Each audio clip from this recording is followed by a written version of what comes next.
जय श्रीमन नारायण। हर हर महादेव। नमश्चंडिकाय। अभी आषाढ़ मास की गुप्त नवरात्रि चल रही है और हम लोगों की व्यस्तता बहुत बढ़ गई है, इसीलिए हम बहुत से विषयों को देखकर भी समयाभाव के कारण अपनी प्रतिक्रिया नहीं दे पाते हैं। और प्रातःकाल 8 बजे से लेकर लगभग रात्रि को 8 बजे तक नित्य कार्यों को छोड़ने के अनंतर इतनी अतिरिक्त साधना में व्यस्तता हो रही है, तो 12 घंटे उसमें देने के बाद इतना समय या सामर्थ्य नहीं बचता कि और भी आगे कार्य को कर सकें।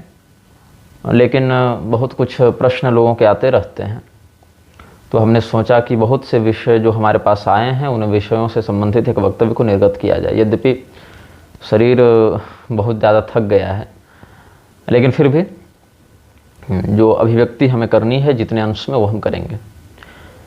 पूर्व के चलचित्रों की भांति यह चलचित्र भी अनेकानेक विषयों से ओतप्रोत होने वाला है।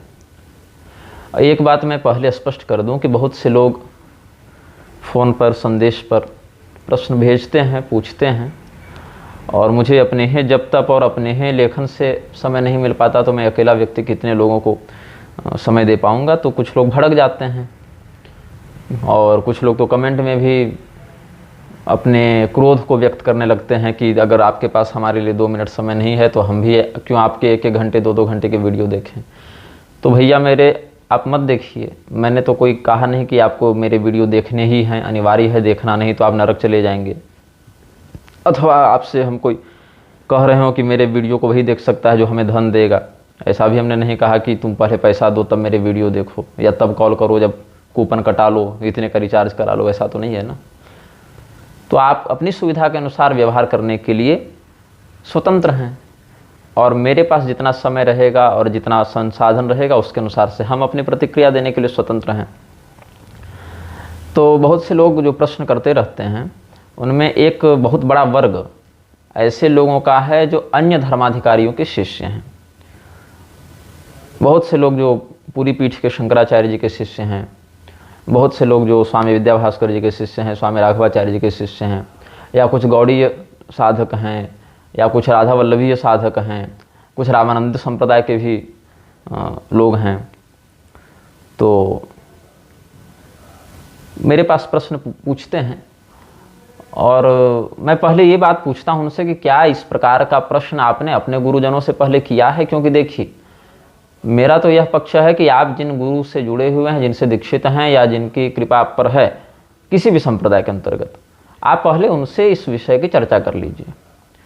अब यदि गुरु जी शरीर छोड़ चुके हों, परलोक चले गए हों, तो अलग बात है, तब उनके उत्तराधिकारी या समर्थ वरिष्ठ गुरु भाइयों से आपको चर्चा करनी चाहिए।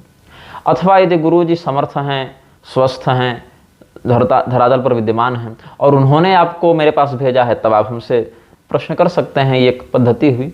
लेकिन यदि आपके गुरु जीवित हैं, स्वस्थ हैं और समर्थ हैं, तो फिर मेरा समय क्यों आप ले रहे हैं। मतलब बहुत से ऐसे लोग कहते हैं कि महाराज जी मैं अमुक पीठाधीश्वर का, जगदगुरु का शिष्य हूँ। तो मैं कहता हूँ फिर उनसे ये प्रश्न कीजिए। आप तो कहते हैं कि उनके पास इतना समय नहीं होता कि वो उत्तर दे सकें, उन तक संपर्क करना कठिन है। भाई मेरे पास भी तो समय कम है ना, और नंबर सार्वजनिक है, इसका अर्थ थोड़ी है कि मैं नंबर पर आने वाले हर एक कॉल को उठा पाऊंगा या हमेशा कस्टमर केयर के समान उपलब्ध रहूंगा कि बताइए मैं आपकी क्या सेवा कर सकता हूं। तो पहले तो आप अपने उन गुरुजनों के पास ही संपर्क का प्रयास करें, विधि तो यही है।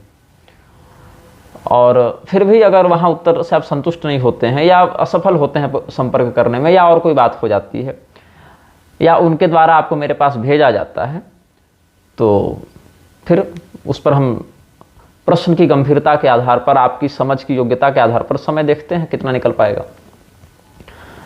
और ऐसा होता है, विद्याभास्कर स्वामी जी हों या राघवाचार्य जी हों या पूरी के शंकराचार्य जी का मठ हो, बहुत से लोगों को वहां से आधिकारिक रूप से भेजा भी जाता है कि भाई इस प्रश्न का उत्तर निग्रहाचार्य से ले लेना। तो अगर वहां से भेजा गया है तो इस भरोसे के साथ भेजा गया है कि मेरे पास पुष्ट और निर्दुष्ट शास्त्र प्रमाण होंगे। तो ऐसी स्थिति में समय देना हमारा कर्तव्य भी बनता है, और एक कृतज्ञता का भाव भी लगता है हृदय से कि उन्होंने भरोसा करके भेजा है, तो हम अपनी बुद्धि की सर्वोच्च सीमा पर जो ज्ञान विद्यमान है उससे हम सामने वाले का कुछ सहयोग करें। लेकिन अगर आप वहाँ गए ही नहीं, अपने उन गुरुजनों के पास आप गए ही नहीं, मैंने केवल नाम उदाहरण के लिए 2-4 व्यक्तित्वों के नाम गिनाए हैं क्योंकि इनके शिष्य सर्वाधिक आते हैं।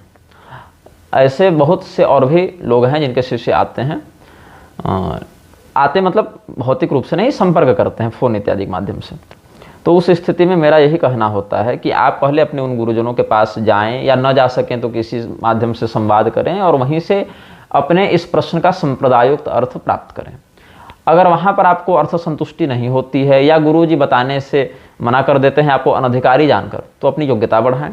और अगर आप पहले से योग्य हैं ऐसा आपको लगता है और फिर भी आप किसी कारणवश कोई ऐसी विडंबना हो गई कि बात नहीं बन पाई, तो फिर आप प्रश्न कर सकते हैं। तब मैं मना तो नहीं करूँगा कि आप मत पूछिए, ऐसे तो मैं थोड़ी कह दूंगा कि भाग जाओ, लेकिन फिर भी जितना समय निकल पाता है उसके आधार पर मैं कार्य कर पाता हूँ। निग्रह प्रवेश का इत्यादि भी कार्य बहुत पीछे चला गया है क्योंकि समय नहीं मिल पा रहा है, तो उधर भी समय देना होता है। पता चला कि फ़ोन उठाते और हेलो हाय करते ही मेरा जीवन निकल गया तो मुख्य कार्य तो छूट जाएगा ना। और बीच में क्या है कि बहुत से ऐसे विषय हो जाते हैं जहाँ पर बोलना नहीं चाहता हूँ, लेकिन इतना अधिक भ्रामक वक्तव्य प्रतिष्ठित जन देते रहते हैं, समाज जिनको प्रतिष्ठित मानता है ऐसे जन देते रहते हैं कि बोलना व्यवस्था हो जाती है। जैसे पिछला वीडियो हमने बनाया था निराकार और साकार पर भी हमने कुछ कहा था, तो बहुत कुछ उस पर पहले भी हम कह चुके थे पिछले पुरुषोत्तम मास में। निरुपसर्ग का प्रयोग निषेधात्मक भी होता है, ऐसा सामान्य व्याकरण भी समझते हैं, सामान्य कोश ग्रंथों के अध्येता भी समझते हैं। पुनरप्रथमे भेदे निर्निश्चय निषेधयो, इस प्रकार का अमरकोश का वाक्य देखा जा सकता है। लेकिन दुर्भाग्य है कि स्वयं को ऋग्वेद से लेकर हनुमान चालीसा तक मेरे कंठ में है, ऐसा टीवी पर सार्वजनिक रूप से वक्तव्य देने वाले गिरधर मिश्र उर्फ रामभद्राचार्य कहते हैं कि निर का अर्थ तो यहाँ पर निषेधात्मक होगा ही नहीं, निश्चय के अर्थ में और निषेध के अर्थ में दोनों तात्पर्यों के लिए निर का प्रयोग करते हैं। सापेक्ष अपेक्षा के साथ, निरपेक्ष अपेक्षा के बिना, सकल निष्कल, तो निष् का भी प्रयोग निर का भी प्रयोग निषेधात्मक में होता है, या दयालु और निर्दय, वैसे साकार और निराकार ये सब अर्थ प्रसिद्ध हैं। लेकिन अतिरिक्त विद्वता दिखाने के कारण, अतिरिक्त पांडित्य दिखाने के चक्कर में ये सब मुंह पर भले कोई कुछ न बोले लेकिन पीठ पीछे तो विद्वानों के मध्य उपहास का पात्र बन ही जाते हैं। उधर शंकर सुवन केसरी नंदन पर जितना बखेड़ा खड़ा किया इस व्यक्ति ने, गिरधर मिश्र ने, और कहाँ कहाँ से पक्ष विपक्ष से हंगामा उठकर खड़ा हो गया। गोस्वामी तुलसीदास जी ने गाइए गणपति जगवंदन शंकर सुवन भवानी नंदन, ये शंकर सुवन शब्द शिव जी के अपत्य के अर्थ में प्रयोग जो किया है, गणेश जी के लिए किया है। और बजरंग बाण में जय अंजनी कुमार बलवंता शंकर सुवन वीर हनुमंता, ये भी प्रयोग किया है। अब इस पर स्वामी राम सुखदास जैसे लोग तो ये भी कह दिए हैं कि गोस्वामी जी की रचना ही नहीं है बजरंग बाण, क्योंकि वो दुहाई नहीं दे सकते। तो फिर हनुमान बाबू को भी कहिए कि नहीं रचना है दुहाई के कारण, तो ये तो कोई बात नहीं हुई। इस प्रकार का जो कुतथ्य है वो श्रद्धेय नहीं समझते हैं। और कहने को तो रामभद्राचार्य ये भी कहते फिरते हैं कि जो कोहिनूर हीरा है वही समंतक मणि है, और हमने देखा है सूर्य के समान आज भी उसमें चमक है कि नेत्रहीन होने के बाद भी हमारी आंखें चौंधिया गई। तो क्या है, 10 हस्ता हरी तक की वाला वक्तव्य है ये सब कि हाँ भैया हरे हम देखें हमारे खेत में उगता था, 10-10 हाथ के तो हम उगाए हैं। तो इस प्रकार का अपलाप करने से वो श्रद्धेय नहीं हो जाएंगे ना। अपलाप तो आर्य समाजी भी बहुत करते हैं। एक कोई सरस्वती करके था, जगदीशानंद या कुछ उसका नाम था, उसने तो गीता के, श्रीमद्भगवद गीता के 90% श्लोकों को प्रक्षिप्त बता दिया। 70 श्लोक की गीता बनाकर ये लोग घूम रहे हैं। अपना एक अलग संस्करण निकाल लिया है रामायण का, अलग संस्करण निकाल लिया है गीता का, उसमें से जोड़ तोड़ करके इधर का अंश काट दो, श्लोकों को बदल दो। ये सारा का सारा कुकर्म तो आर्य समाजी भी कर रहे हैं। तो उस स्थिति में उनको क्या हम प्रामाणिक मान लेंगे या क्या विद्वान मान लेंगे? क्योंकि व्याकरण या मीमांसा इत्यादि का अध्ययन तो वो लोग भी करते ही रहते हैं, और बहुत तगड़े तरीके से, बहुत पुष्ट विधि से करते हैं, क्योंकि उनको बहुत कुछ बातों को समाज में स्थापित करना होता है। तो जब तक उसका ज्ञान नहीं होगा तब तक कैसे करेंगे? लेकिन क्या हुआ कि दिव्यास्त्र तो मेघनाथ के पास भी थे और लक्ष्मण जी के पास भी थे, लेकिन मेघनाथ का दिव्यास्त्र क्या लोक कल्याण में प्रयुक्त हो पाया? नहीं हो पाया। ऐसे ही द्वारं किमेकं नरकस्य नारी को कितना विकृत रूप से व्याख्यायित करके आदि शंकराचार्य जी को क्या भला बुरा नहीं कहा था गिरधर मिश्र ने, रामभद्राचार्य ने। लेकिन वहीं पर आप श्रीमद् भागवत को देखें तो भगवान कपिल स्वयं अपनी माता देवहूति को, वो भी स्त्री है ना, उनको स्वयं समझा रहे हैं कि निवृत्ति मार्गियों को इस प्रकार से स्त्रियों के मध्य या स्त्रियों से जुड़े लोगों के मध्य आसक्ति पूर्वक व्यवहार नहीं करना चाहिए, क्योंकि वहीं से इनके पतन का मार्ग प्रशस्त हो सकता है। वहाँ पर मुमुक्षु जनों के अनुशासन का वर्णन करते हुए कहते हैं, वहाँ स्त्रियों को गाली नहीं दे रहे हैं, स्त्रियों को नरक नहीं बता रहे हैं, अपितु जिन लोगों को इस संसार से छूट कर जाना है उनको नरक भेजने का सबसे सुगम आश्रय क्या है, सुगम माध्यम क्या है, स्त्रियों से संपर्क। यहाँ सतर्क बुद्धि से उसको बताया जा रहा है। जैसे देश की सुरक्षा करने के लिए अस्त्र शस्त्रों की आवश्यकता सैनिकों को पड़ती है, ये बात सत्य है, और अधिकृत व्यक्ति जिसको संयम है, जिसको अनुशासन का बोध है, वह व्यक्ति वहाँ रहता है, उसके नियमावली का पालन करते हुए वहाँ लिप्त नहीं होता है। लेकिन कोई व्यक्ति जो उस मार्ग से निकलना चाहता हो, जो और अधिक सुरक्षित रहना चाहता हो, उसके लिए वहाँ हैजार्डियस इत्यादि शब्द लिख देते हैं आज की भाषा में, या सावधान रहें, सतर्क रहें, खोपड़ी बना के लाल निशान से क्रॉस कर देते हैं उसमें, ताकि वो सतर्क रहे, उस क्षेत्र से दूर रहे, ये तात्पर्य है। या कहीं लैंड माइन्स है, या बिजली के तारों में, नंगे तारों में बिजली दौड़ रही है तो बता देते हैं, जबकि वो सुरक्षा के लिए है। या विद्युत के माध्यम से कई तरह के उपकरण संचालित होते हैं, लेकिन वो खतरनाक है। जो व्यक्ति अब निर्लिप्त हो गया, असंग वृत्ति जिसको प्राप्त हो गई, रैक्व मुनि के समान, जड़ भरत जी के समान, ऋषभदेव जी के समान जिसको असंग वृत्ति प्राप्त हो गई, उसको तो कोई दिक्कत नहीं हो, चाहे तुम उठा के उसको वेश्यालय में डाल दो, चाहे देवालय में डाल दो, वो तो देहाभिमान से परे हो गए।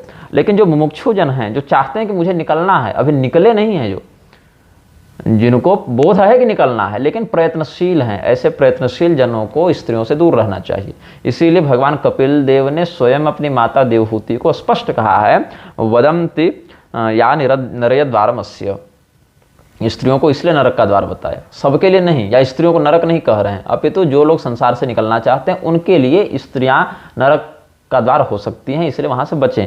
और तमोद्वारम योषिताम संगी संगम, ये भी भागवत में ही आगे आया है, योषिताम संगी संगम, तमोद्वारम योषिताम संगी संगम, ये सब बातें। तो ये सब शास्त्रों में वर्णित सिद्धांत ही शंकराचार्य जी ने कहा था, लेकिन रामभद्राचार्य को बखेड़ा खड़ा करना है तो करेंगे, और उनके चेलों को उस पर ताली पीटनी है तो पीटेंगे।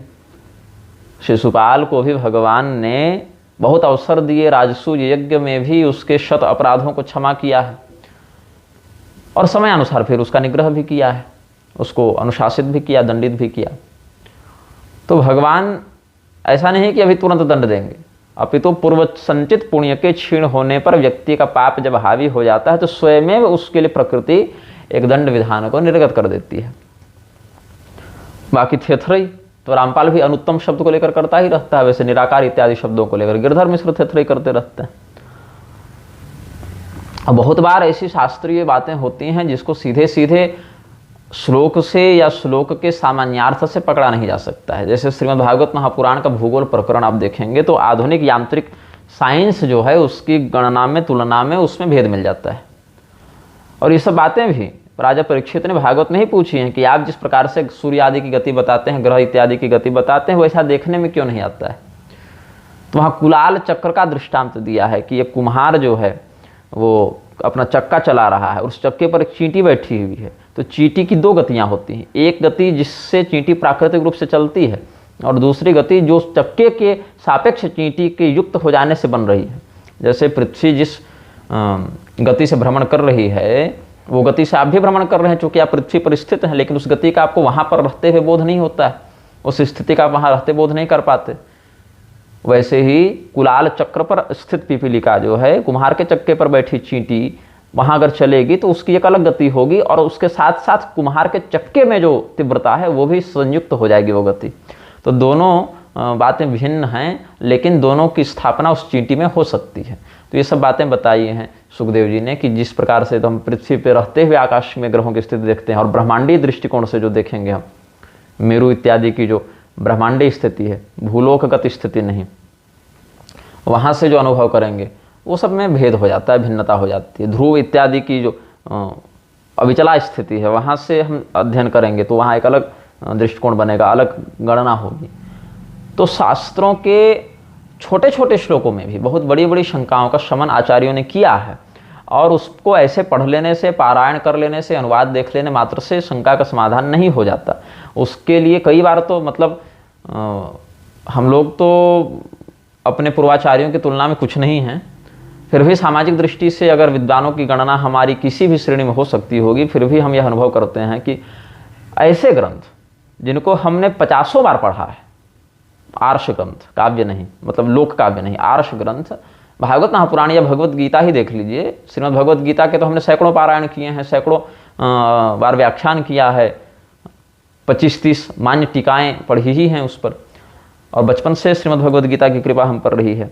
लेकिन फिर भी बहुत से ऐसे श्लोक हैं, बहुत से ऐसे शब्द हैं जहाँ पर जब ध्यान जाता है तो एक नवीन अर्थ का अनुभव होता है, एक नवीन भाव का अनुभव होता है कि अरे इसमें तो ये भी तात्पर्य लगता है, अथवा इस श्लोक का यह भी संदर्भ हो सकता है।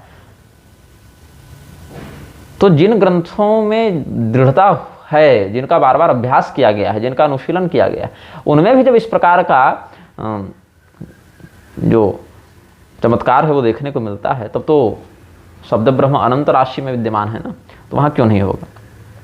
और इसी बात को नहीं समझ पाने के कारण बहुत से लोग प्रलाप करते रहते हैं, ब्रह्म वैवर्त पुराण इत्यादि का आश्रय लेकर मूर्ख लोग, और दुर्भाग्य से वो मूर्ख स्वयं को हिंदू बताते हैं, कहते हैं ये तो मुगल काल की रचना है, मुगल काल में जोड़ दिया। क्यों जोड़ दिया भैया, कैसे जोड़ दिया भैया? तो कहते हैं कि यहाँ तो राधा कृष्ण जी का एकदम अश्लील संभोग वर्णित है।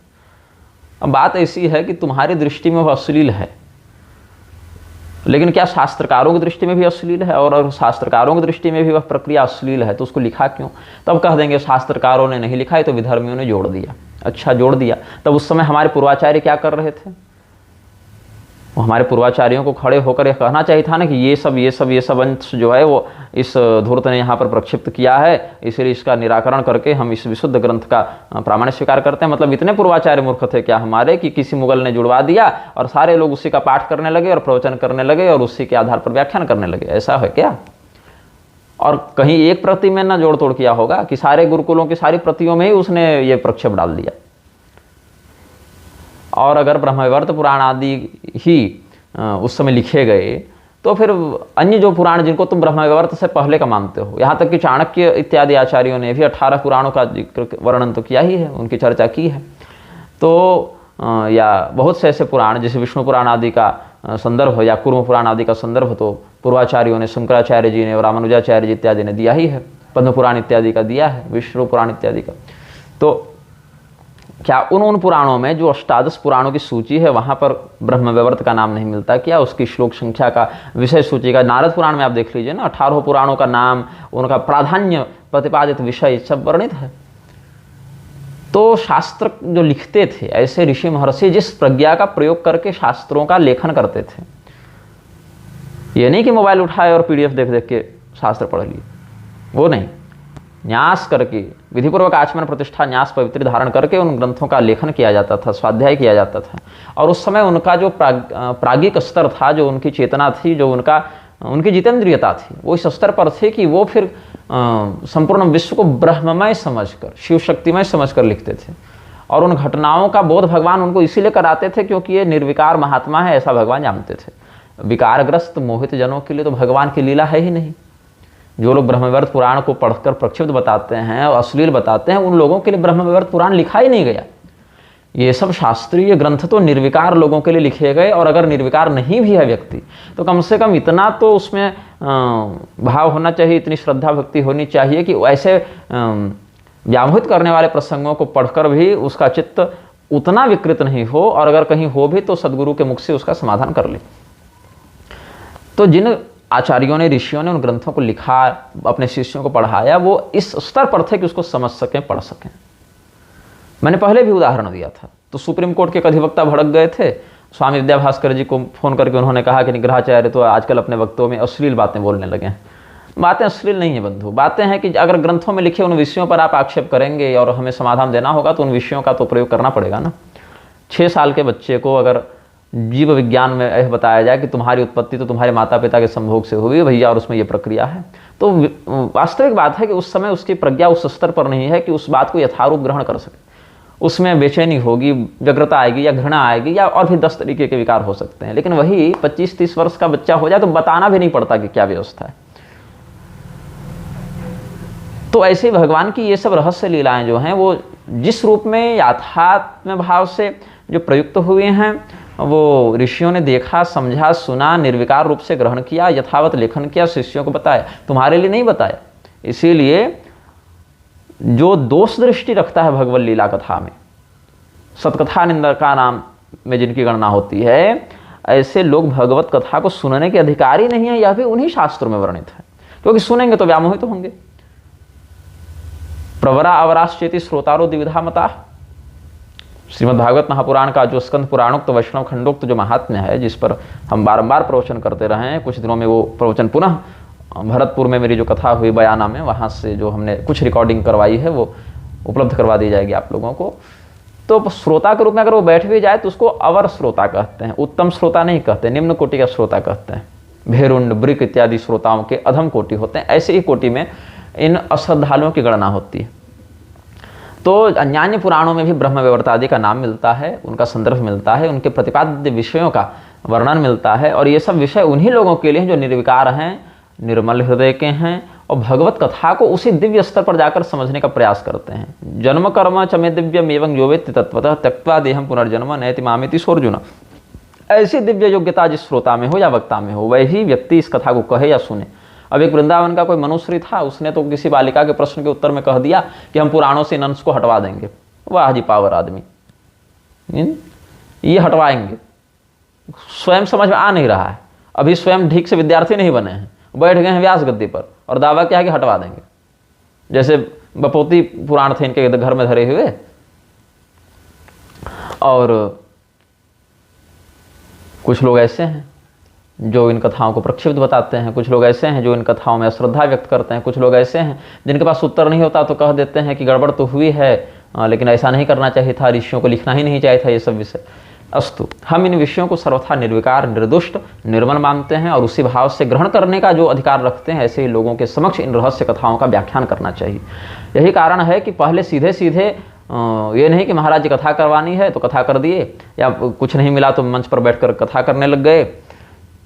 पहले तो जो लोग कथा करने बैठे हैं, क्या उन्होंने तत्वपूर्वक इन प्रसंगों का चिंतन किया है, अध्ययन किया है, उन देवताओं से अनुरोध किया है कि आप इस रहस्य को हमको बताएं? नहीं। और जिन्होंने किया है उनको इन विषयों में कोई भ्रम नहीं होता, कोई संदेह नहीं होता, वो उस विषय को समझते हैं, निर्भ्रांत हैं और उन विषयों का निर्भ्रांत वृत्ति से व्याख्यान करने में समर्थ भी हैं। हाँ, सब लोग नहीं समझ पाते, ये अलग बात है।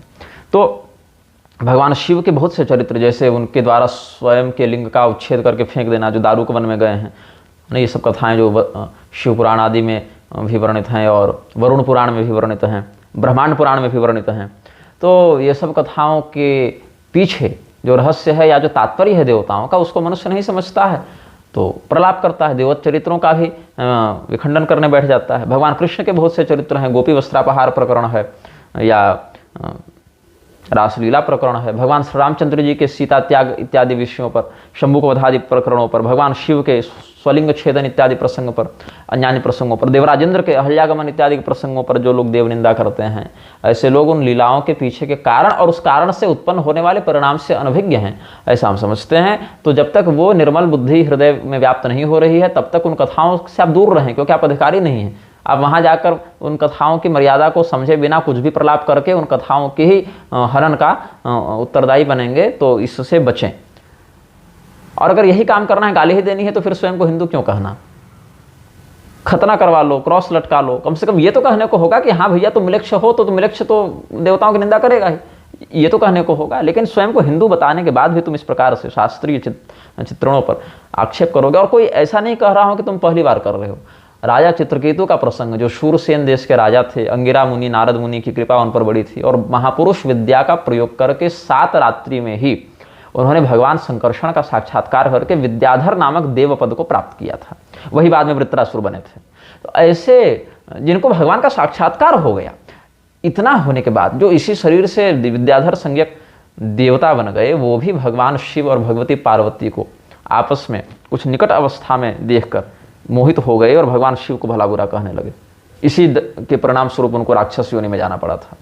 तो जब ऐसे लोगों की बुद्धि भी भगवान के स्थिति को समझने में मोहित हो सकती है, तो हम और आप कहाँ टिकेंगे? मतलब जिन पर देवर्षि नारद की कृपा हो, महर्षि अंगिरा की कृपा हो, जो भगवान का 7 रात्रि में साक्षात्कार कर लिए हों, ऐसे महाराज चित्रकेतु भी भगवान महादेव को, भगवती पार्वती को बस आपस में साथ में गोदी में बैठाकर भगवान शिव रखे थे। मात्र इसी घटना को देखकर व्यामोहित तो हो गए और क्या कुछ नहीं कह बैठे। जबकि वहीं देवर्षि नारद बैठे हैं, वहीं ब्रह्मा जी बैठे हैं, सनत कुमार बैठे हैं, स्वयं महाराज मनु बैठे हैं, कपिल मुनि बैठे हैं, भृगु मुनि बैठे हैं, लेकिन इन लोगों के मन में शिव शक्ति का रहस्य बैठा हुआ था। इसीलिए इन लोगों के मन में न कोई विकार आया, न भ्रम हुआ, न कोई तरह की बातें हुई। लेकिन राजा चित्रकेतु के मन में था। तो केवल ये नहीं कह सकते कि हम शास्त्र पढ़ लिए या किसी मंत्र की सिद्धि कर लिए तो भगवान के रहस्य को जान जाएंगे, ऐसा नहीं है।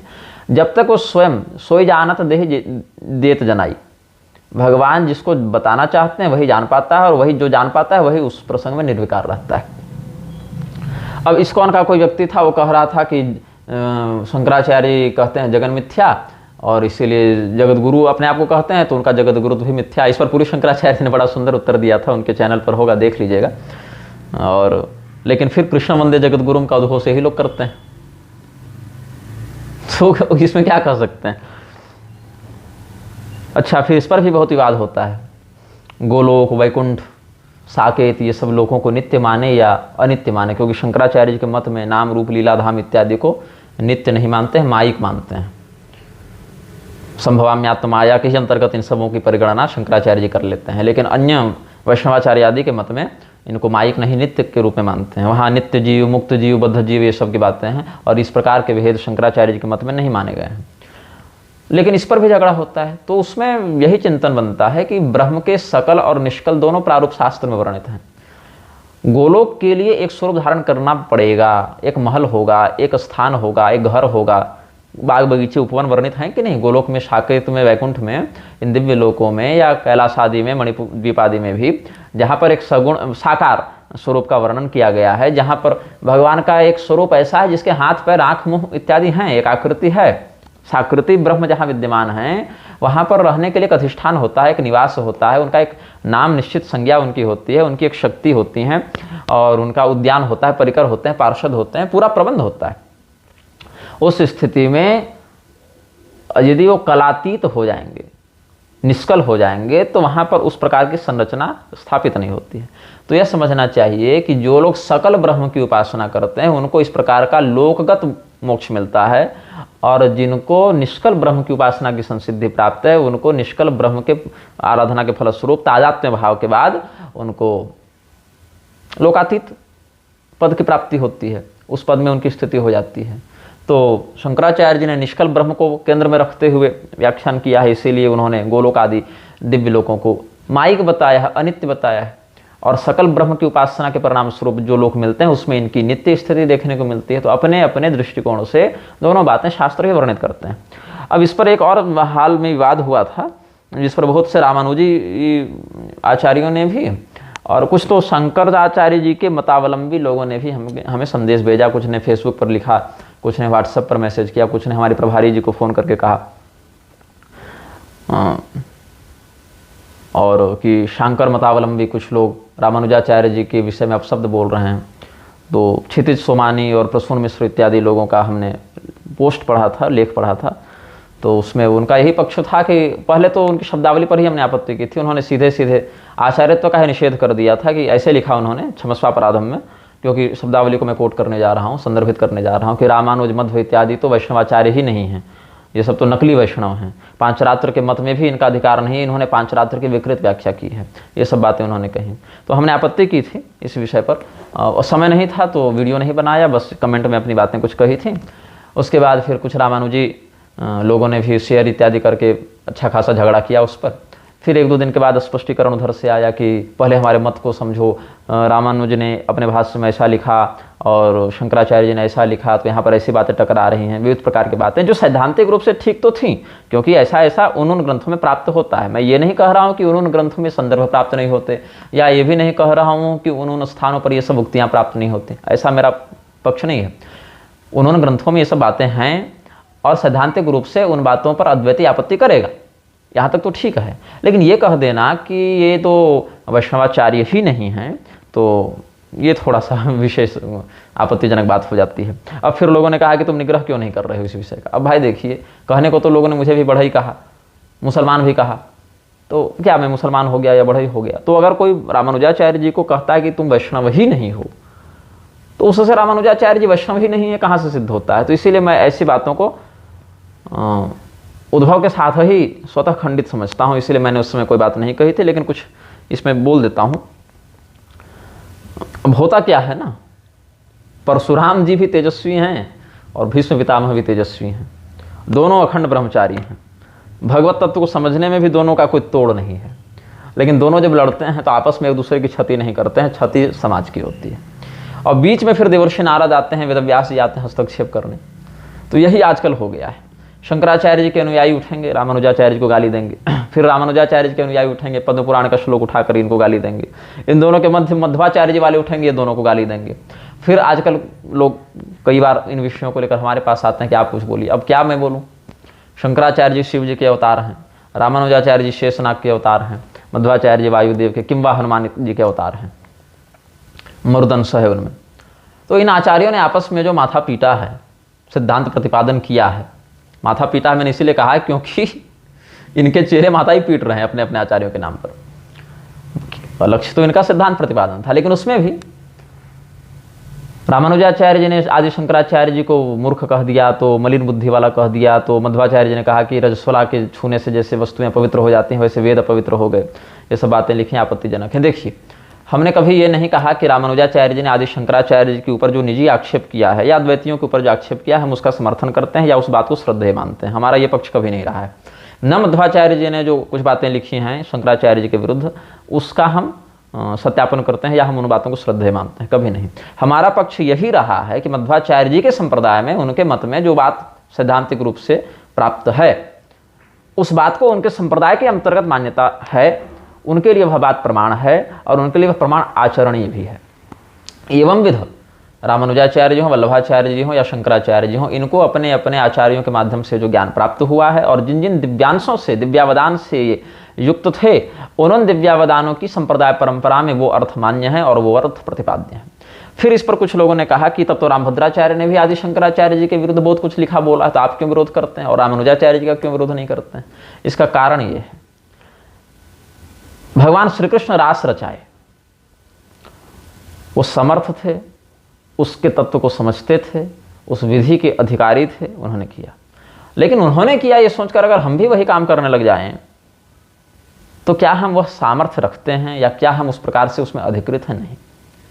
क्या किसी मान्य धर्मशास्त्र में ये तथ्य स्थापित किया गया है कि रामभद्राचार्य नाम का कोई व्यक्ति होगा और वह इस प्रकार से ग्रंथ लेखन करेगा, यही उसके जन्म का प्रधान उद्देश्य है?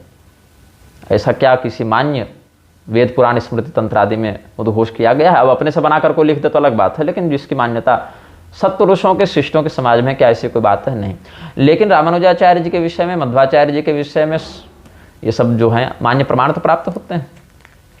अब इन्हीं मान्य प्रमाणों में एक सौर पुराण का भी प्रमाण है, जिसको हमने स्वयं अपने ग्रंथों में उद्धृत भी किया है। उसी का आश्रय लेकर फिर मुझे कहा गया कि आप तो मध्वाचार्य जी के विषय में सब लिख चुके हैं कि वो पूर्व पक्षी रहेंगे और सिद्धांत पक्ष में उनकी पटुता नहीं रहेगी, ये सब बातें हैं, गुरु जी के द्वारा उनको शाप मिलेगा, पद्म पादुकाचार्य जी के द्वारा, ये सब बातें। मैंने कहा बिल्कुल, सौर पुराण के इन प्रमाणों को हमने देखा है, हमने लिखा है और उसको हम प्रामाणिक मानते हुए ही लिख रहे हैं। लेकिन फिर भी आप चिंतन करें कि जब हमने महावाक्यों का निवृत्ति भाष्य लिखा तो हमने वहाँ स्वयं मध्वाचार्यम श्री गुरुमूर्तिम प्रणतोस्मि यह लिखा, मध्वाचार्य जी को हम गुरु स्वरूप में प्रणाम करते हैं। भले मैं सिद्धांत पक्ष से अद्वैती हूँ और मध्वाचार्य जी से हमेशा उत्तर दक्षिण रहेंगे हम लोग, क्योंकि उद्वैत हैं, हम लोग अद्वैत हैं, लेकिन फिर भी हमने मध्वाचार्य के विरुद्ध न कोई ऐसी शब्दावली लिखी जो आपत्तिजनक हो और न हमने उनका तिरस्कार किया, हमने उनको गुरु स्वरूप मानकर ही प्रणाम किया है। क्योंकि वो वायुदेव के अवतार हैं और वायु समूह के गुरु हैं, यह भी सिद्धांत पुराणों में प्रतिपादित है, जहां से लेकर हमने नक्षत्र माहेश्वरी में ये बात लिखी भी है। तो भगवान वायुदेव के अवतार होने मात्र से हम उनको प्रणम्य मानते हैं। अब कुछ लोग फिर इसमें यह कहेंगे कि फिर तो भगवान विष्णु के अवतार बुद्ध जी भी हैं, तो बुद्ध जी को क्यों नहीं मानते हो? इसीलिए नहीं मानते हैं क्योंकि बुद्ध जी को नहीं मानना है ऐसा शास्त्र निर्देश करते हैं। शास्त्रों में यह कहा गया है उनके अवतार का उद्देश्य कि भाई ये तो असुरों को मोहित करने के लिए आएंगे, इसीलिए सत्पुरुषों के द्वारा इनके उपदेशों का अनुकरण शोभनीय नहीं है। अगर शास्त्र मुझे ऐसा निर्देश दें कि मध्वाचार्य जी के सिद्धांत जो हैं वो इस प्रकार से पथभ्रष्ट करने वाले हैं, तो अवतार होने से सम्मान है भैया, अलग है, लेकिन और कोई विशेष संपर्क नहीं, तो सोचेंगे इस पर। लेकिन ऐसा कोई शास्त्र वाक्य मेरे संज्ञान में नहीं है। हाँ, ये अवश्य है कि मध्वाचार्य जी के विषय में सौर पुराण में बहुत सी बातें हैं जिसको मध्वाचार्य जी के अनुयायी अप्रामाणिक मानते हैं। और वहीं पर शंकराचार्य जी इत्यादि का संदर्भ लेते हुए पद्म पुराण या गरुड़ पुराण के ब्रह्मकांड से बहुत सी बातें वैष्णवाचार्य बताते हैं जिनको शंकराचार्य जी के अनुयायी अप्रामाणिक मानते हैं। कुल मिला के लड़ाई सिर्फ इतनी है कि हमारे गुरु का जहां अच्छा वर्णन मिले उन बातों को हम प्रामाणिक मानेंगे, और तुम्हारे गुरु का जहां गलत वर्णन मिले उसको भी हम प्रामाणिक मानेंगे। लेकिन यदि तुम्हारे गुरु का अच्छा वर्णन मिले और हमारे गुरु का गलत वर्णन मिले तो हम इस बात को अप्रामाणिक मानेंगे। अच्छा, इसमें एक और भी समस्या क्या हो गई कि रामानुजाचार्य जी ने अनेक स्थानों पर शिव पुराण आदि को या अन्य ऐसे ग्रंथों को जहां पर विष्णु के अतिरिक्त अन्य देव स्वरूपों को, भगवान विष्णु तो परब्रह्म सिद्ध हैं, इसमें कोई संदेह नहीं, किंतु अन्य सूर्य, शिव, गणपति, देवी इत्यादि को भी जहां पर ब्रह्मस्वरूप परतत्व के रूप में वर्णित किया गया है, ऐसे ग्रंथों को अप्रमाण मानते हैं। और ऐसे ग्रंथों को प्रमाण मानने वालों को श्रद्धेय नहीं मानते, अभी तो भ्रष्ट ही मानते हैं, मतलब व्यामोहित समझते हैं। और पांचरात्र रक्षादि में भी वेदांत देशिक जी ने बहुत से पर संप्रदाय के तंत्रों को, पर संप्रदाय के पुराणों को अप्रामाणिक अथवा प्रक्षिप्त भी कहा है। लेकिन प्रक्षिप्त उन्होंने ये नहीं कहा कि अमुक अंश प्रक्षिप्त है इसीलिए उतना बाद में जोड़ दिया गया, पे तो उन्होंने ग्रंथ की अप्रामाणिकता वहां कह दी है। अब इसमें और प्रक्षिप्त क्यों है? अपनी श्रेष्ठता दिखाने के कारण इन्होंने प्रक्षिप्त कह दिया। लेकिन यही तर्क शैव और अन्य शाक्तागम और शैवागम वाले भी देते हैं कि जहां वैष्णवागमों को श्रेष्ठ बताया गया है वहां अपनी वाहवाही करने के लिए वैष्णवों ने जोड़ दिया। और देखिए, यही चक्कर में एक दूसरे का हजारों की संख्या में माथा ये लोग काट चुके हैं और आगे काटते रहेंगे, क्योंकि ये दुराग्रह का कोई समाधान नहीं है। लेकिन भगवान रामानुजाचार्य जी जिन ग्रंथों को प्रामाणिक मानते हैं, यथा विष्णु पुराण, यथा श्रीमद् भागवत या पद्म पुराण, उन्हीं ग्रंथों के अनेकानेक ऐसे प्रसंगों से भगवान शिव का भी परतत्व होना, परब्रह्म होना, सृष्टि स्थिति संहार निग्रह अनुग्रह नियामक परमात्मा होना सिद्ध होता है। आप मार्कंडेय जी का प्रसंग देख लें जो श्रीमद् भागवत के 12वें स्कंध में अंतिम वर्णन है। वहां भगवान शिव से जो उनका संवाद हुआ है उस विषय को देखें, कितना बहुत छोटा प्रसंग है, 10-5 श्लोकों में ही बहुत कुछ उसमें डाल दिया है। और आप हलाहल पान का प्रसंग देखें, दक्ष प्रजापति वाला प्रसंग देखें, बहुत से, या प्रचेताओं के द्वारा भगवान रुद्र की स्तुति देखें, या भगवती दिति जब कामातुरा होकर भगवान कश्यप के पास गर्भाधान की इच्छा से गई हैं तो यह सायंकाल की घोर वेला है, भगवान शिव अभी देवी सती के साथ भ्रमण करने निकले हैं, ऐसा वर्णन करके जब उन्होंने इस कृत्य का निषेध किया है, वहां भगवान शिव का जो महात्म्य बताया है। बहुत से ऐसे प्रसंग मिलेंगे जहां भगवान शिव को परतत्व के रूप में स्थापित किया है सुखदेव जी ने। लेकिन अथवा शिव पुराणादि से भी, जहां शैवों ने वैष्णव पुराणों का अप्रामाण्य सिद्ध कर दिया है, वहां से शिव पुराणादि से भी हम भगवान विष्णु का परतत्व सिद्ध कर सकते हैं। क्योंकि अभी तो मुझे हंसी लाती है कि बहुत से रामानुजी आचार्य जो स्वयं के नाम के आगे जगतगुरु रामानुजाचार्य इत्यादि विरद भी लिखते हैं, वो भी शिव पुराणादि की कथा कह रहे हैं, वहां से भी दक्षिणा ले रहे हैं। अब पता नहीं, मैंने सुनी तो नहीं है वो कथाएं, पोस्टर बैनर देखा है। अब वहां शिव जी को परतत्व के रूप में स्वीकार करते हैं तो इधर अपना गुरुद्रोह नहीं लगेगा क्या इनको? और अगर शिव जी को परतत्व के रूप में नहीं मानते हैं तो शिव पुराण की कथा का वास्तविक तथ्य कैसे प्रकाशित कर पाएंगे? फंस जाएंगे ना। तो नहीं वैष्णवता कुत्र संप्रदाय पुरस्सरा इत्यादि के भी आड़ में बहुत से लोग कहते हैं कि रामानुजाचार्य जी तो वैष्णव ही नहीं थे, वल्लभाचार्य जी तो वैष्णव ही नहीं थे। पांचरात्र का वास्तविक तत्व तो शंकराचार्य जी प्रतिपादित कर सकते हैं, अथवा शंकराचार्य जी ने जो अर्थ लिखा अगर वो पांचरात्रों के संदर्भ में अनुक्तोपालंब था, गलत था, तो रामानुजाचार्य जी के आने से पहले बहुत दीर्घकाल है दोनों में, तो और किसी पांचरात्रिक ने या तात्कालिक पांचरात्रिकों ने ही विरोध क्यों नहीं कर दिया कि तुम तो भैया ऐसी बात कहते हो जो हमारे यहाँ लिखी नहीं, तो तुम झूठा आरोप स्वयं लगा के खंडन कैसे कर सकते हो? ऐसा प्रतिपक्षी वाद कर सकता है, लेकिन ऐसा उन्होंने नहीं किया। तो बात ऐसी है बंधु, पांचरात्रों के संदर्भ में भगवान शंकराचार्य जी ने जो कथन कहा, वह कथन तात्कालिक पांचरात्रिक आचार्यों के संदर्भ में उनके दृष्टिकोण में युक्त था, इसीलिए उन्होंने शंकराचार्य जी के मत को स्वीकार किया, अपनी पराजय मानी।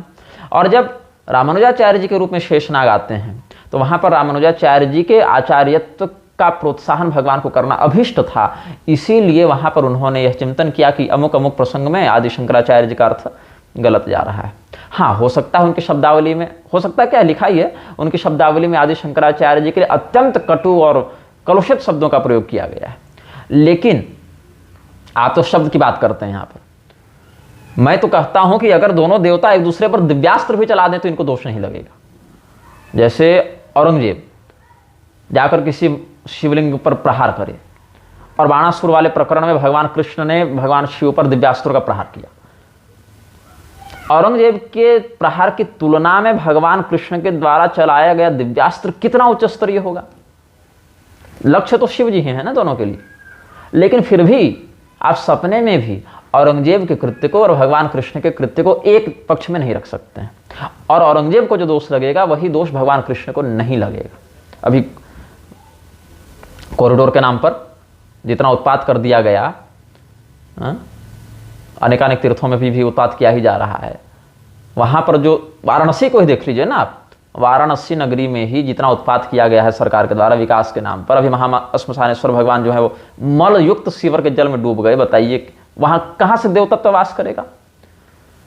और भगवान सुदर्शन चक्र ने जो निन्य वन्य काशी देव सिख जटिल ज्योतिषाय नदाहम, काशी को पूरा, वाराणसी को पूरा एकदम भस्मीभूत कर दिया, तो क्या इन दुष्टों को जो पाप लगेगा वो सुदर्शन चक्र को ही पाप लगेगा? नहीं लगेगा।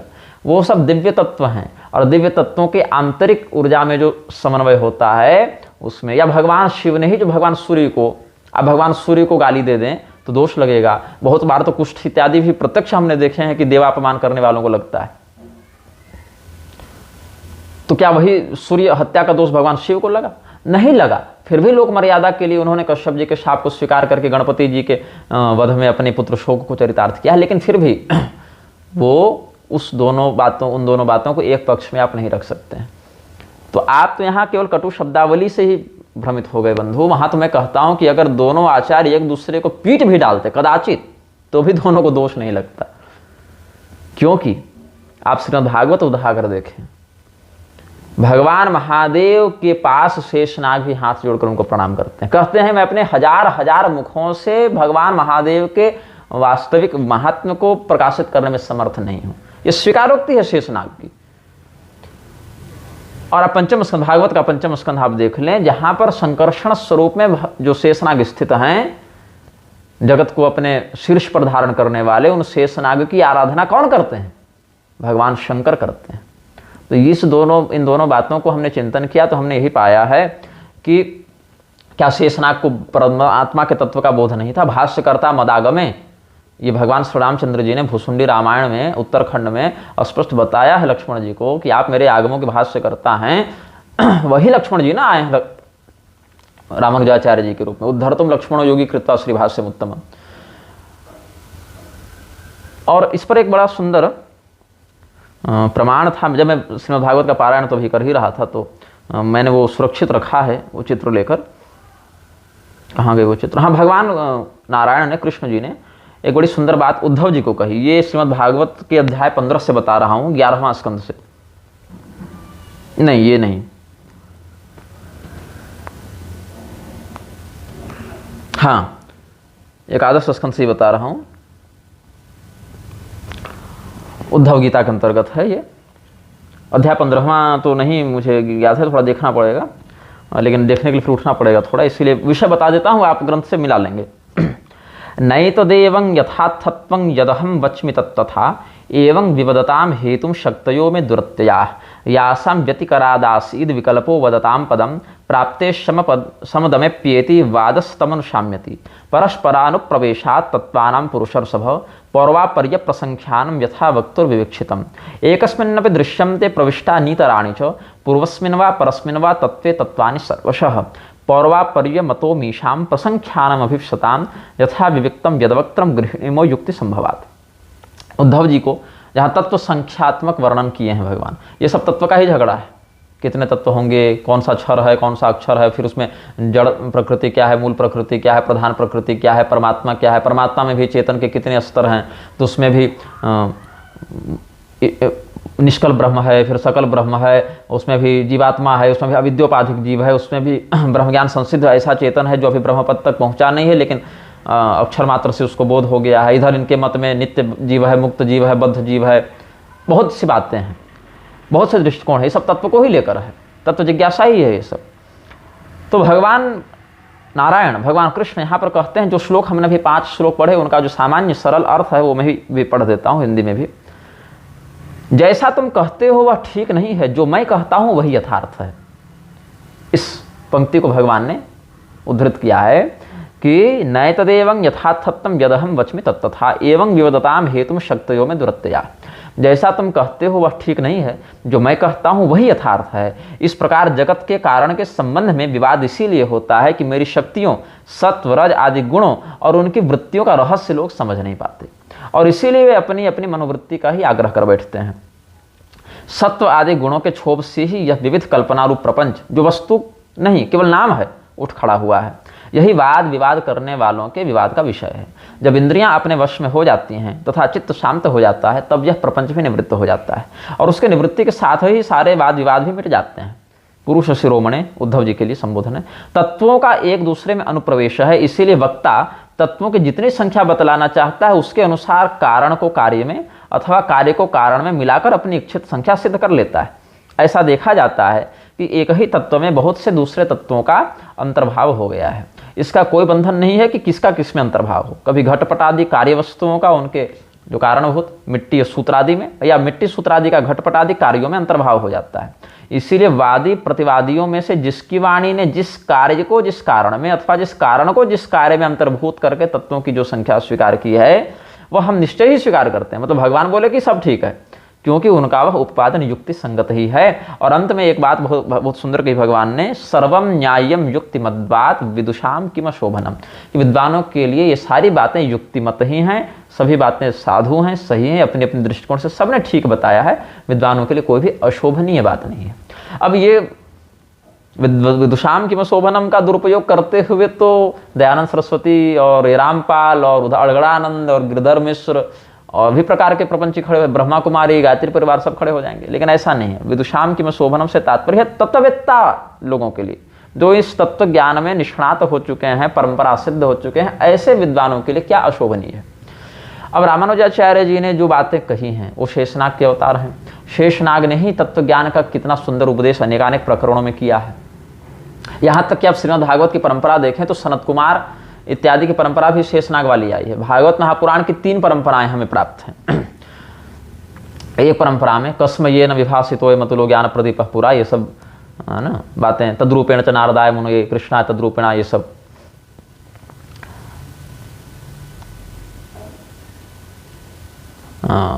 भगवान नारायण से ब्रह्मदेव ने प्राप्त किया, ब्रह्मदेव से देवर्षि नारद ने प्राप्त किया, नारद जी से वेदव्यास जी ने प्राप्त किया, वेदव्यास जी से सुखदेव जी ने प्राप्त किया, वहां से परीक्षित जी ने प्राप्त किया, एवं विधि इस कथा का प्रसार संसार में हुआ।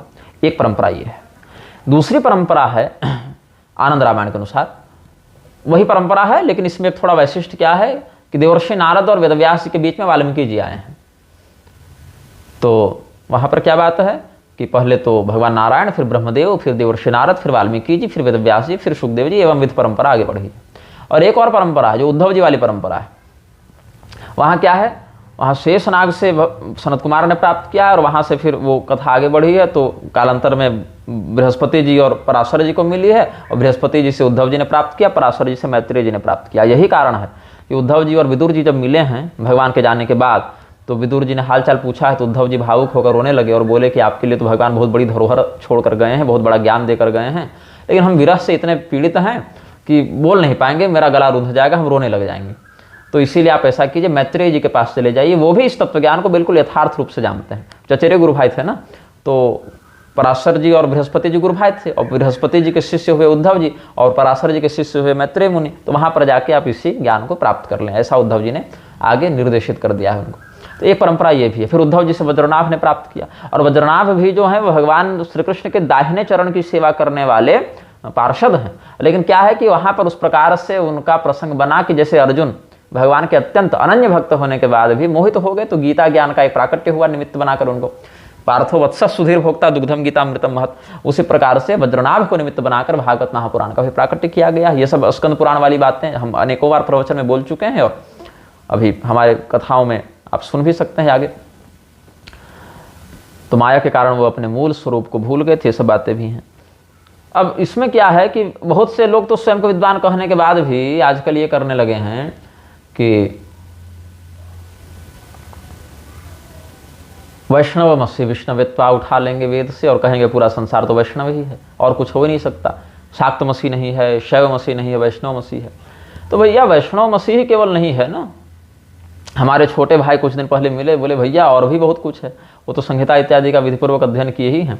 बोले कि आप संहिता इत्यादि, माध्यन्दिनी इत्यादि पकड़ के आगे बढ़ेंगे तो कुक्कुटों से भी आता है, तो क्या पूरे संसार को मुर्गा सिद्ध कर दें? धान्यमसि धिनोहि वाली जो श्रुति है वहाँ तो धान्य भी कहा, तो वहाँ संसार को नहीं कह रहा है ना, अभीष्ट लक्ष्य द्रव्य को कहा जा रहा है कि तुम ऐसे हो, शकट इत्यादि ऐसे हैं, या कलश ऐसा है, या वहाँ पर यूप ऐसा है। इस प्रकार से उन याज्ञिक द्रव्यों का, उपस्करों का संबोधन वहाँ लिया जा रहा है। और ऐसे भी तेजो से शुक्रमस्य मर्दमसी धामनामा से इत्यादि मंत्र तो हम लोग संध्या में पढ़ते ही हैं। और छत्र से योनिरसी या भूरसी भूमिरसी, ये सब है ना, ये सब बातें भी हैं। तो एक चिंतन बना कि आदि शंकराचार्य जी ने जिस अद्वैत का प्रतिपादन किया है, क्या वो अद्वैत सबों की समझ में आ जाएगा, या क्या सभी उस अद्वैत के अधिकारी हैं? तो जिस प्रकार से छोटा बच्चा विशुद्ध दुग्ध का पान नहीं कर सकता, विशुद्ध गौदुग्ध उसको दे देंगे तो वो उल्टी कर देगा, तब उसको गाय का दूध ही देते हैं। अगर माता के स्तनों में दुग्ध ना हो, स्तन्यंग नास्ति कुचो मम अगर कह दें तो कुचे मम या जो भी है, थोड़ा देखना पड़ेगा, भागवत महापुराण में धुंधुकारी प्रकरण में कहा है ना धुंधुली ने। तो वहाँ पर गौदुग्ध का अगर विकल्प ऐसी परिस्थिति में देखा जाए बच्चे के लिए, तो विशुद्ध दुग्ध का वह वमन कर देता है, उल्टी कर देता है, तो उसको थोड़ा सा पानी मिलाकर देना पड़ता है। पानी और दूध बिल्कुल विरुद्ध तत्व नहीं कहे जा सकते। जैसे तेल और पानी तो बिल्कुल विरुद्ध है, तेल और दूध तो बिल्कुल विरुद्ध है, लेकिन दूध और पानी मिश्रित हो जाते हैं, उनके घटक आपस में एक दूसरे को समाविष्ट कर लेते हैं, और वह दुग्ध गाय का ही कहलाएगा, सुअर का, कुतिया का नहीं कहलाएगा, त्याज्य नहीं कहलाएगा। हाँ, मिश्रित जरूर कहलाएगा, बिल्कुल विशुद्ध नहीं कहलाएगा। विशुद्ध सिद्धांत के रूप में हम अद्वैत को ही स्वीकार करते हैं, लेकिन सोपान इत्यादि के क्रम से हम द्वैत और विशिष्टाद्वैत को भी उसी जल के समान स्वीकार करते हैं जो विशुद्ध दुग्ध को सुपाच्य बनाने के लिए उपयोगी हो सकता है। अब आप यक्ष प्रकरण देखें, जहाँ पर भगवान परब्रह्म ही साकार होकर यक्ष रूप में आए हैं। तो पहले अग्निदेव को भेजा गया, तो यक्ष ने पूछा तस्मिस्त्वयि किम वीर्यमिति, क्या सामर्थ्य है तुम में? तो सर्वम दहेयम विदिदम पृथिव्यामिति, अग्निदेव ने कहा कि मैं सब कुछ जलाकर राख कर दूंगा। तो तस्मै तृणम निदधाय, उसके सामने तिनका रखकर कहा यक्ष ने कि तुम जलाओ। तब अग्निदेव अपना पूरा सामर्थ्य लगाकर भी तिनका नहीं जला पाए।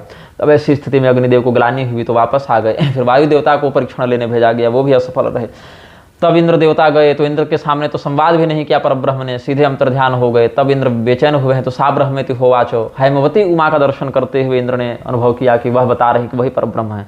तब इंद्र देवता, अग्नि देवता, वायु देवता ही परमात्मा के वास्तविक ज्ञान को सबसे पहले पकड़ पाए। तो अग्निदेव के अवतार वल्लभाचार्य जी हों या वायु देवता के अवतार मध्वाचार्य जी हों, ये अगर इन तत्वों को नहीं जानते थे तो इनके लिए वैष्णवाः क्षिति पावना, इस प्रकार का संबोधन चतुस्संप्रदाय प्रवर्तकाचार्यों के लिए, या प्रवर्तक अगर ना भी कहें, क्योंकि श्री रुद्र ब्रह्म सनकादि को प्रवर्तक मानते हैं, तो स्तंभ के रूप में, आधार मतलब उसका एक क्या कहें, उद्धारक के रूप में इनका परिगणन जो शास्त्रों ने वैष्णवाः और क्षिति पावना इन सब शब्दों से किया है, जिसकी एक अविच्छिन्न परंपरा भी है।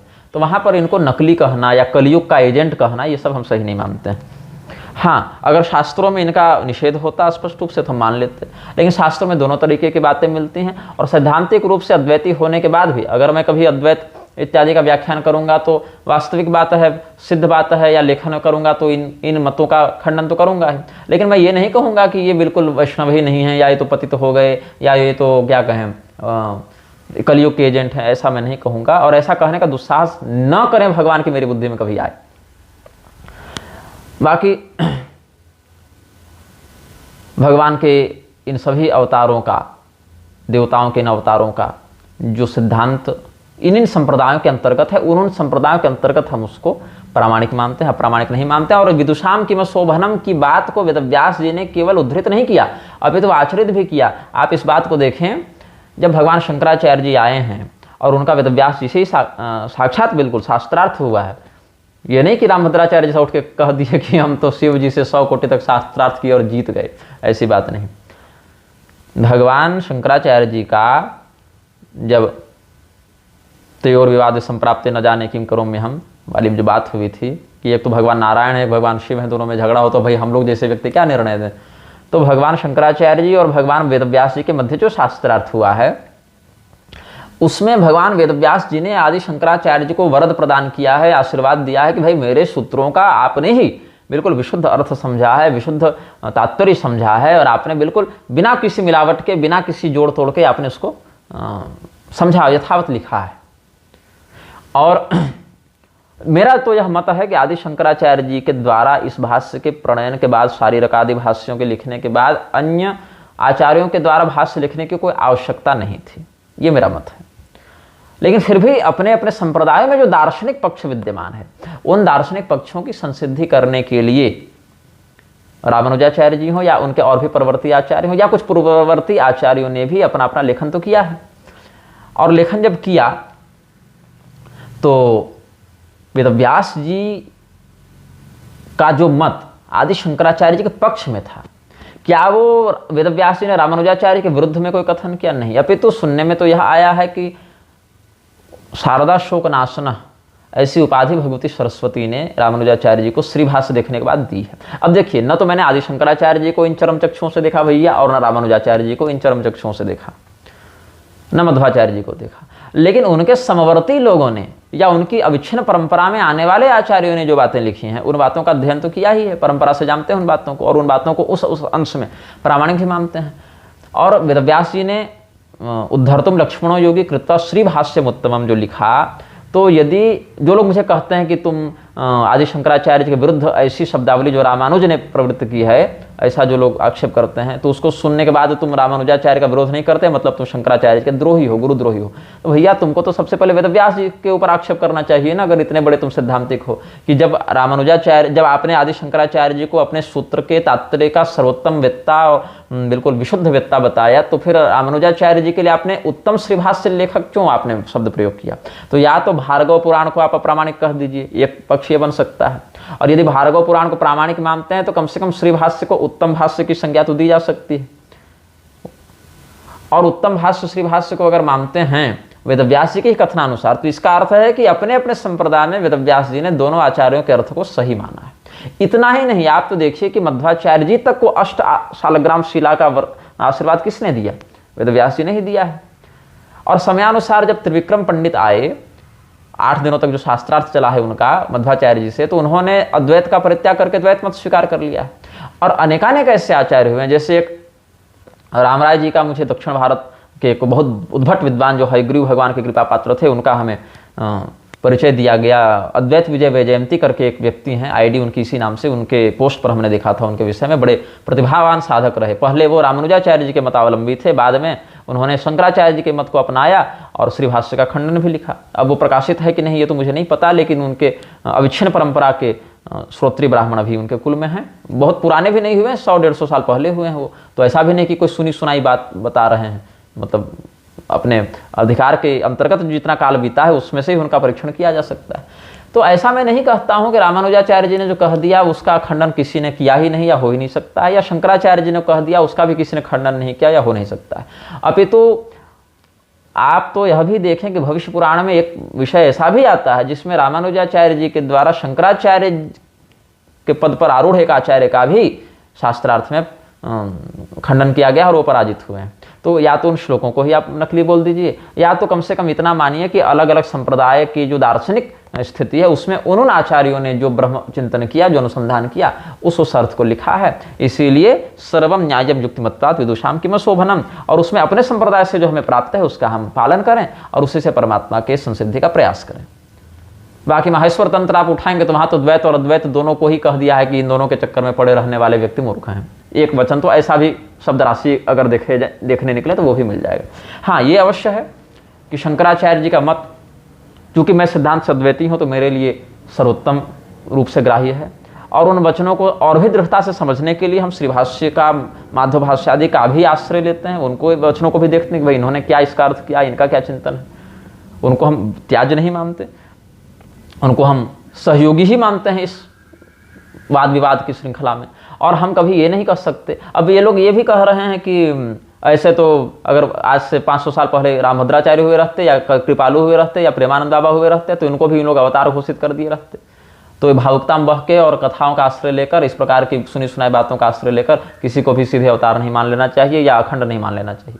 भैया तो बात ऐसी है कि शंकराचार्य जी को भी हमने नहीं देखा, शंकर दिग्विजय आदि के भी वचनों में अतिशयोक्ति देखने वाले देख ही ले रहे हैं, माध्व वाले तो शंकर दिग्विजय में अतिशयोक्ति देख ले रहे हैं, और ये सब जो है सो हरिवायु स्तुति में ये सब में अतिशयोक्ति देख ले रहे हैं शंकर परंपरा वाले।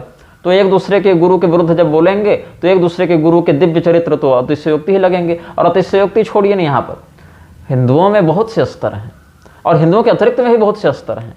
सबसे निकृष्ट चेतना का तो वह स्तर है जिसको ईश्वर की सत्ता का बोध ही नहीं है, नास्तिक है, बिल्कुल जड़ हो गया है। लेकिन जो मुसलमान हैं, ईसाई हैं, यहूदी हैं, उससे थोड़ा सा ऊपर हैं, क्योंकि उनको लगता है कि हाँ संसार को किसी ने बनाया है, कोई तो है जो संसार चला रहा है, गॉड है, अल्लाह है, यहोवा है, जो भी है। तो कम से कम नास्तिक से तो उनकी चेतना इस अंश में उन्नत हो गई कि हाँ अकारण उद्भूत नहीं हुआ है जगत, कोई इसका निर्माता है, लेकिन वो निर्माता कैसा है इसका यथार्थ परिज्ञान नहीं है। उसके बाद कुछ और उत्तम स्थिति में सनातन धर्मावलंबी ऐसे लोग आते हैं जिनको पता है कि ईश्वर हैं और उनका ये स्वरूप साकार निराकार ये सब कुछ कुछ हो सकता है, लेकिन उसमें क्या तारतम्य है, क्या क्रम है, सृष्टि क्रम या संहार क्रम, इसका उन्हें बोध नहीं है। अब कुछ ऐसे लोग हैं थोड़ा और उन्नत प्रज्ञा वाले जिनको इन बातों का बोध तो है कि क्या सृष्टि क्रम है, संहार क्रम है, देवताओं का क्या रहस्य है, लेकिन उसके लिए पर्याप्त ग्रंथ का शास्त्र प्रमाण उनके पास नहीं है। कैसे अपनी बात को रखें, मतलब अनुभव जैसा हो जाता है कि हाँ राम जी भी ठीक हैं, कृष्ण भगवान भी ठीक हैं, दुर्गा जी भी ठीक हैं, गणेश जी भी ठीक हैं, इनके अलावा एक निराकार स्वरूप भी परमात्मा का होता है, ये सब बातें हैं, लेकिन उनका कैसे निरूपण शास्त्रीय पद्धति में किया गया इसका बोध नहीं है। अब फिर जिन लोगों के पास शास्त्र है उसमें भी विडंबना है कि उसमें तो हम पुराण नहीं मानेंगे भैया, तो हम उपनिषद नहीं मानेंगे ये वाला, तो भैया हम ये नहीं मानेंगे। बहुत से उपनिषदों को भी आजकल के बहुत से लोग अप्रामाणिक मानते हैं, पूर्वाचार्यों ने भी नहीं माना है बहुत से उपनिषदों को, और उसमें कहते हैं फिर ये तो श्रुति का सीधे खंडन हो गया।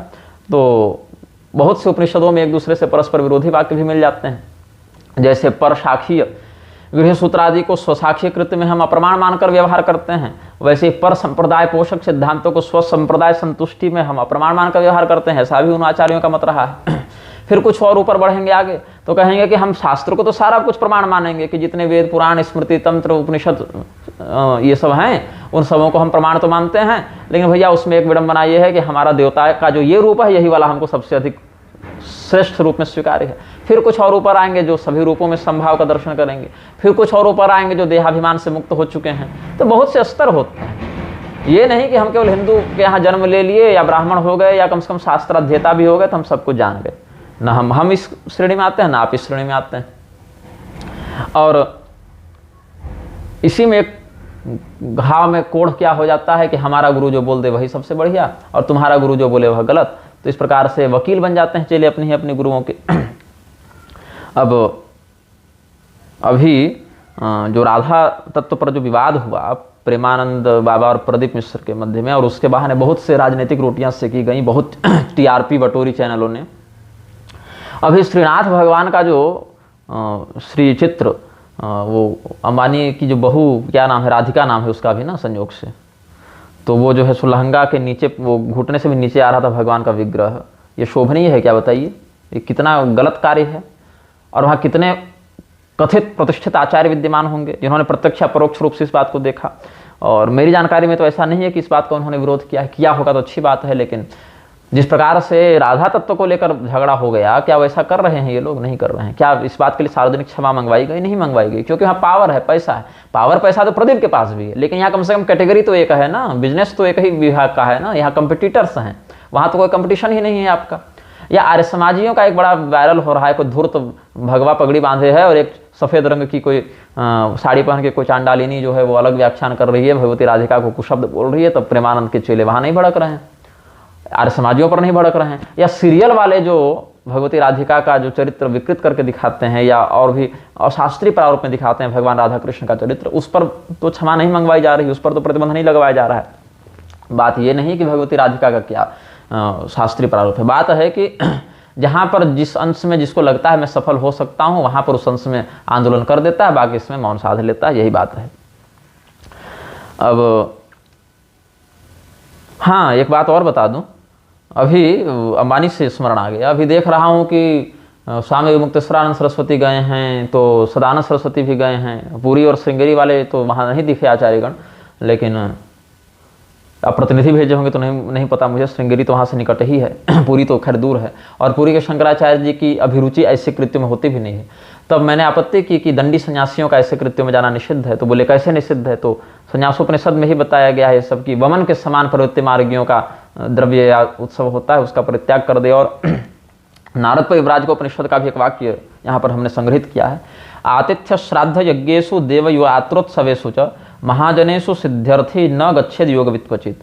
जो योग मार्ग पर आरूढ़ परिव्राजक है, सन्यासी है, उसको इस प्रकार से आतिथ्य कर्म में निमंत्रित होकर नहीं जाना चाहिए, श्राद्ध यज्ञ इत्यादि में नहीं जाना चाहिए, उत्सव या देवयात्रा इत्यादि में भी नहीं जाना चाहिए, क्योंकि बहुत सारे दृश्य वहाँ ऐसे दिखते हैं जिससे इसकी मन में प्रवृत्ति मार्ग की ओर आने की मनसा बढ़ सकती है। तो इन बातों का भी चिंतन करना चाहिए। और फिर कुछ लोग कहने लगे कि राम मंदिर में जाने के लिए फुर्सत नहीं थी, लेकिन अंबानी के यहाँ जाने के लिए फुर्सत है। बात है कि देखिए, राम मंदिर में भी जाने की आवश्यकता नहीं थी, क्योंकि वहाँ ना राम जी जैसा कुछ था, ना मंदिर जैसा कुछ था। वो एक राजनीतिक पार्टी के राजनीतिक व्यक्ति का निजी स्टंट था, और उसी स्टंट के पीछे सारे लोग लहालोट पे घूम रहे थे। हम इसी रूप में उसको देखते हैं, जिसमें शास्त्रीय मानकों की भर भर टोकरी हत्या की गई थी, जिसका राजनीतिक स्वार्थ भी ये लोग सिद्ध नहीं कर पाए। और यहाँ भी अपने एक विलासिता का प्रदर्शन मात्र है। यहाँ पर भी हम किसी देवतत्व का सन्निधान नहीं समझते हैं, और नहीं तो स्पष्ट रूप से उत्तेजक अंगों का प्रदर्शन करने वाले कथित जो एक्ट्रेस हैं और कार्दाशियंस हैं और बीबर्स हैं और ये सब जो गायक हैं पॉप कल्चर वाले, वो सब भी तो आ ही रहे हैं। कितने सारे मिलेक्स तो आ ही रहे हैं। उसी श्रेणी में आपको भी समझ कर निमंत्रण दिया गया, आप भी वहाँ मुँह उठाकर पहुँच गए। ज़्यादा आशीर्वाद का मन था भैया तो मठ में ही आ जाते, वहीं से कुछ कह देते कि हाँ चलो अखंड सौभाग्यवती भव तुम्हारा। हालांकि आजकल की स्त्रियाँ तो अखंड सौभाग्य चाह भी नहीं रही हैं। इंश्योरेंस के पैसे पर ज़्यादा उनकी रुचि रहती है, एलिमनी पर ज़्यादा रुचि रहती है। सौभाग्य को खंडित करने के लिए ही लोग पहले बैठे हैं। हालांकि मेरी इसी कामना नहीं है, नवविवाहित दंपति तो हम अपने मुझसे क्यों कुछ कहने जाएं। दोनों बालक के मन में भगवान की भक्ति बढ़े और भगवान की श्रद्धा बढ़े और धर्मानुसार अधिकाधिक जीवन यापन करें, हम तो अपनी ओर से यही कामना कर सकते हैं हर एक प्राणी के लिए। लेकिन फिर भी आचार्य कोटि में स्वयं को स्थापित करने वाले लोगों का ऐसा जाना, अब अवधेशानंद जाए, रामभद्राचार्य जाए या बागेश्वर वाले जाए, ये सब तो राजनीतिक चापलूस हैं, घूमे फिरे ही हैं।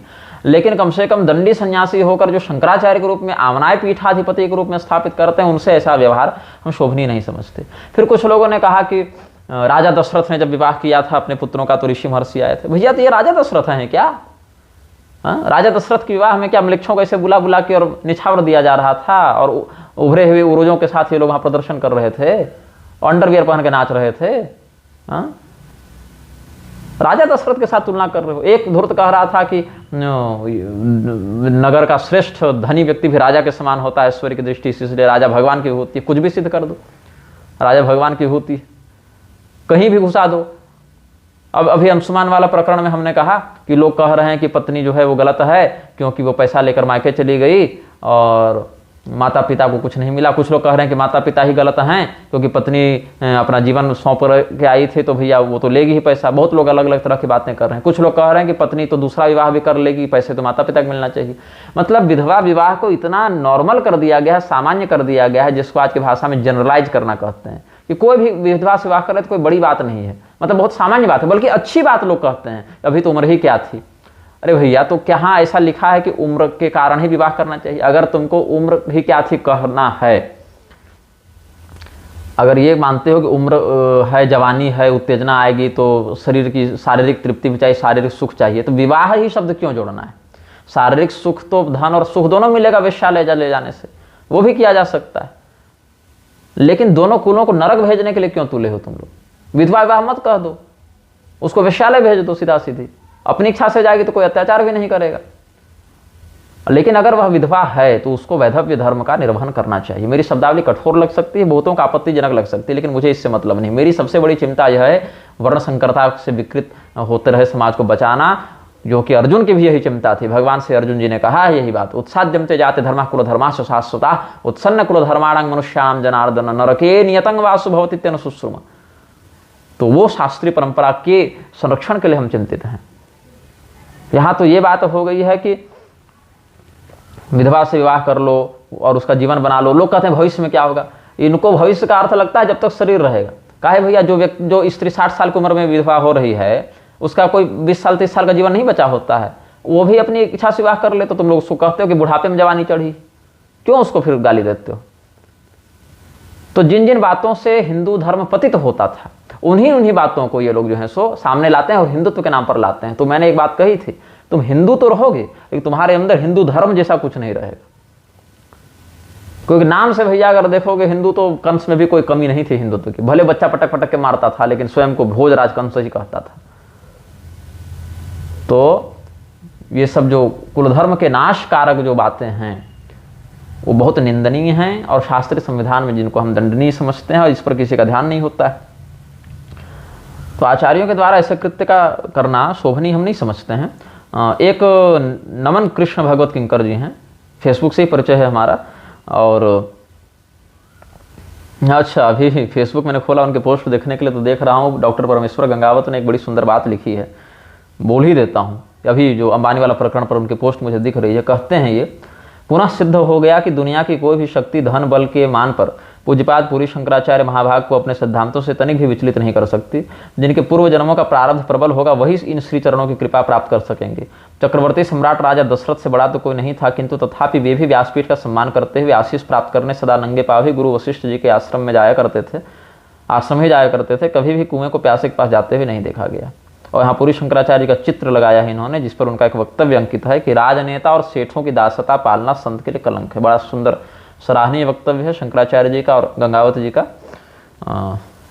सराहनीय वक्तव्य से स्मरण आया कि मलुक पीठ के स्वामी राजेंद्र दास देवाचार्य का भी एक वक्तव्य हम देख रहे थे, जिसमें उन्होंने कहा कि सन्यासियों को ऐसे वैवाहिक कार्यक्रमों में नहीं जाना चाहिए। और वो अपना संदर्भ दे रहे थे कि मुझे स्मरण नहीं कि विवाह किस प्रकार से होता है। शास्त्रीय पद्धति में जो सूत्रादि में वर्णित है प्रकरण वो तो पद्धति जानते हैं, लेकिन और भी जो लोकगत विवाह की जो स्थिति वो उनका स्मरण नहीं है। तो हमको अच्छा ही लगा सुनकर। मेरा भी अपने जीवन में यही अनुभव रहा है कि वैवाहिक कार्यक्रमों का जो प्रारूप अभी हो गया, यद्यपि मैं सन्यासी तो नहीं हूँ, फिर भी मैं इन चीज़ों से बचकर चलता हूँ। और इस विषय में हम राजेंद्र दास देवाचार्य जी के वक्तव्य की सराहना करते हैं कि उन्होंने खुलकर ये बात कही। यद्यपि उनके बड़े लाडले प्यारे रामदेव नाच रहे थे वहाँ पर और रामभद्राचार्य तो गए ही थे, लेकिन फिर भी इन्होंने स्पष्ट कहा इतना, तो उस अंश में हम इस वक्तव्य का सम्मान करते हैं, समादर करते हैं कि सन्यासियों का या विरक्त मार्गियों का ऐसे वैवाहिक कार्यक्रमों में जाना उचित नहीं है। और बात सीधी सीधी ये है ना कि सामान्य व्यक्ति के यहाँ वैवाहिक कार्यक्रम में नहीं जाते। वो अंबानी था तो उसने बुला लिया। यहाँ तो धनम अग्नि धनम वायु की उसने सिद्धि कर रखी है, पता नहीं क्या, कि नेता हो, विपक्षी पार्टी हो, सत्ताधारी पार्टी हो, अलग अलग संप्रदायों के लोग हों। हम तो कहते हैं वहाँ पर रामभद्राचार्य थे ही और सदानंद सरस्वती और अभिमुक्तेश्वरानंद सरस्वती थे ही, और दो पीठ के शंकराचार्य ग्रुप में श्रृंगेरी वालों ने अभिषेक किया ही है। तो वही रामभद्राचार्य के सामने 5 मिनट संस्कृत बोल लेना था इन लोगों को, बढ़िया आनंद होता। क्योंकि विवाह में तो ऐसे भी शास्त्रार्थ इत्यादि चर्चा होती ही रहती थी। चाहे अभिमुक्तेश्वरानंद सरस्वती जी पर जो आरोप लगाया था रामभद्राचार्य ने कि अपने गुरु की हत्या करवा दी, ये सब भी निपटारा वहीं हो जाना था। ऐसे भी रुक्मी का वध तो किया ही था बलराम जी ने अनिरुद्ध जी के विवाह में, तो हो जाता ठीक ठाक बढ़िया, और टीआरपी हो जाती और प्रसिद्धि हो जाती। अस्तु, सेठ जी का सम्मान करते हुए सब लोग चुप रहे, लेकिन ऐसा नहीं होना चाहिए। लोगों ने कहा कि राजा दशरथ के विवाह, लड़कों के विवाह में ऋषि महर्षि गए थे। तो राजा दशरथ जो थे वो अत्यंत श्रेष्ठ चक्रवर्ती अभिषिक्त महाराज थे, और उस समय राज्याभिषेक में देवताओं की उस अंग में प्रतिष्ठा की जाती है, और वो भगवान का विवाह था, इसीलिए वो लोग भगवत दर्शनाकांक्षी होकर ही गए थे मंगल आशीर्वाद देने के लिए। और राजा दशरथ सदैव स्वर्ग आदि इत्यादि लोगों को जाकर और अपना पराक्रम दिखाकर संतुष्ट और संरक्षित रखते थे। ऐसे राजा जो देवस्वरूप राजा कहलाते हैं, उन राजाओं पर कृपा करने के लिए आए थे। यहाँ पर ये सब नहीं कि आजकल के जैसे तमाशेबाज नहीं, ये लोग जो मृक्षों को बुला कर नचा रहे हैं, गवा रहे हैं और 10 तरह के तामझाम कर रहे हैं। तुम राजा दशरथ और भगवान श्री रामचंद्र जी के विवाह की तुलना इनकी वकालत में अंबानी और उसके बेटे से कर दे रहे हो, तो कर ही सकते हो भाई। जहाँ हर हर महादेव के स्थान पर हर हर मोदी की बात हो गई, और जहाँ पर राहुल जैसे मिलेक्स को दत्तात्रेय भगवान के गोत्र में उत्पन्न बता दिया गया, तो वहाँ पर क्या किया जा सकता है। वहाँ पर तो रावण को भी बुलाया था क्या राजा दशरथ ने अपने विवाह में, कि खरदूषण को भी बुलाया था, लेकिन यहाँ तो ममता बनर्जी को बुलाया ही गया था। ये सब पॉलिटिकल बातें होती हैं भाई, कि हाँ देखिए उस गुरुजी को हम बुला लिए, उनके गुरुजी का सम्मान कर लिए, उनके गुरुजी के इतने लाख चेले हैं, रामभद्राचार्य के इतने चेले हैं, तो हमारी कंपनी का प्रोडक्ट जो है सो रामभद्राचार्य के चेले जरा चाव से खरीदेंगे। ब्रांडिंग है, इस पार्टी के नेताओं को बुला लेंगे तो आगे आगामी प्रोजेक्ट में हमें मदद मिलेगी। ये इन्वेस्टमेंट है बंधु। तुम कहाँ राजा दशरथ और भगवान श्री रामचंद्र जी के विवाह से तुलना करने लगे हो। अच्छा, तो और ऐसे भी अतिशयोक्ति इत्यादि जो लोग करते रहते हैं, नहीं हुआ। जैसे मैंने उदाहरण दिया ना कि मुझे लोगों ने कहा कि रामानुजाचार्य और मध्वाचार्य इत्यादि के जीवन के दिव्य चरित्रों से जो लोग ये सब प्रेरणा लिए हैं, और भावुक होने वाले काव्य लिखे हैं, कथाएं लिखे हैं। तो भैया आदि शंकराचार्य जी के जीवन में जो घटनाएं घटी हमने उनको भी प्रत्यक्ष नहीं देखा, और दोनों पक्षों से ये तर्क समान रूप से स्थापित किया जा सकता है। बस बात इतनी है कि जिसकी जिसमें श्रद्धा जिस रूप में स्थापित हो जाती है उसको वही सर्वोच्च लगते हैं, बाकी लोग उसकी दृष्टि में तुच्छ हो जाते हैं। बाकी हर इच्छा भावी बलवाना, विदुषाम की शोभनम का सिद्धांत, जिन जिन लोगों का, जिन जिन महापुरुषों का अवतार के रूप में असंदिग्ध रूप से आर्ष प्रमाण मिलता है, और जिनके सिद्धांत को त्याज्य भी नहीं बताया है, अपितु जिनके सिद्धांत के पोषक वाक्य भी मिलते हैं, अगर त्याज्य हैं भी कहीं कहीं किसी प्रमाण से, पांच रात्र आदि की भी निंदा है, तो तद्वत ही अन्यान्य बहुत से लोगों की भी संप्रदायगत निंदा मिल जाती है। तो उस स्थिति में मैं नहीं कहता, अपितु यह कहता हूं जिसके संप्रदाय का जो शास्त्रीय उल्लेख सकारात्मक रूप से वर्णित है और जिनके आचार्यों का देव स्वरूप होना भी वर्णित है, वहां पर मैं उनकी निंदा नहीं करता हूं, वहां पर उनका मैं विरोध नहीं करता हूं, वहां उनको वो विशेषाधिकार प्राप्त है ऐसा हम समझते हैं। और इतना ही नहीं, यह भी कहते हैं कि उनका प्रमाण भी हम यह नहीं कहते कि हम मान रहे हैं, बल्कि उनके संप्रदाय में वही बात ऐसे वर्णित है, इतना हम मात्र कहते हैं अपनी ओर से। अब हाँ, नमन कृष्ण भगवत किंकर जी की बात हो रही थी। इन्होंने एक बड़ा सुंदर विषय लिखा था जिसको मैं संदर्भित करना चाहूँगा, पूरा ही पढ़ देता हूँ, लघु लेख है, 2 अनुच्छेदों में है। शुद्ध देशी जाति के गोवंश के दुग्ध की चाहना रखने वाला समाज, जर्सी होलिस्टन गाय के दूध को फूटी आंखों से भी नहीं देखने वाला समाज, केवल मनुष्यों में वर्ण शुद्धता को नहीं मानता, ये हिपोक्रेसी है। ब्रांडेड कुत्ते या विदेशी जाति के कुत्ते तक की ब्रीड नहीं बिगाड़ना चाहते, घोड़े इत्यादि में भी ये बात लगती है ना। कुछ तथाकथित इलिट बुद्धिजीवी पर मनुष्यों की वर्णाश्रम व्यवस्था में भेदभाव बताकर वर्ण व्यवस्था को तोड़ने में क्रांतिकारी व्यंग किया है। क्रांतिकारी बने हुए कुत्ता पालने वाले कुछ कुपड़, ये हिपोक्रेसी है। रोटी बेटी संबंध से सामाजिक समरसता या घर वापसी का स्वप्न बेचने वाले और इसके लिए हद दर्जे तक कुतर्क भी गढ़ने वाले जब ब्रांडेड विदेशी कुत्ते पालते हैं और उन्हें क्रॉस करवाने के लिए भी ब्रांडेड विदेशी कुत्तिया ही ढूंढते हैं। कुत्ते को एक बार छोड़ भी दें आवारगी के लिए, कल पर कुतिया को बिल्कुल नहीं छोड़ते। क्यों?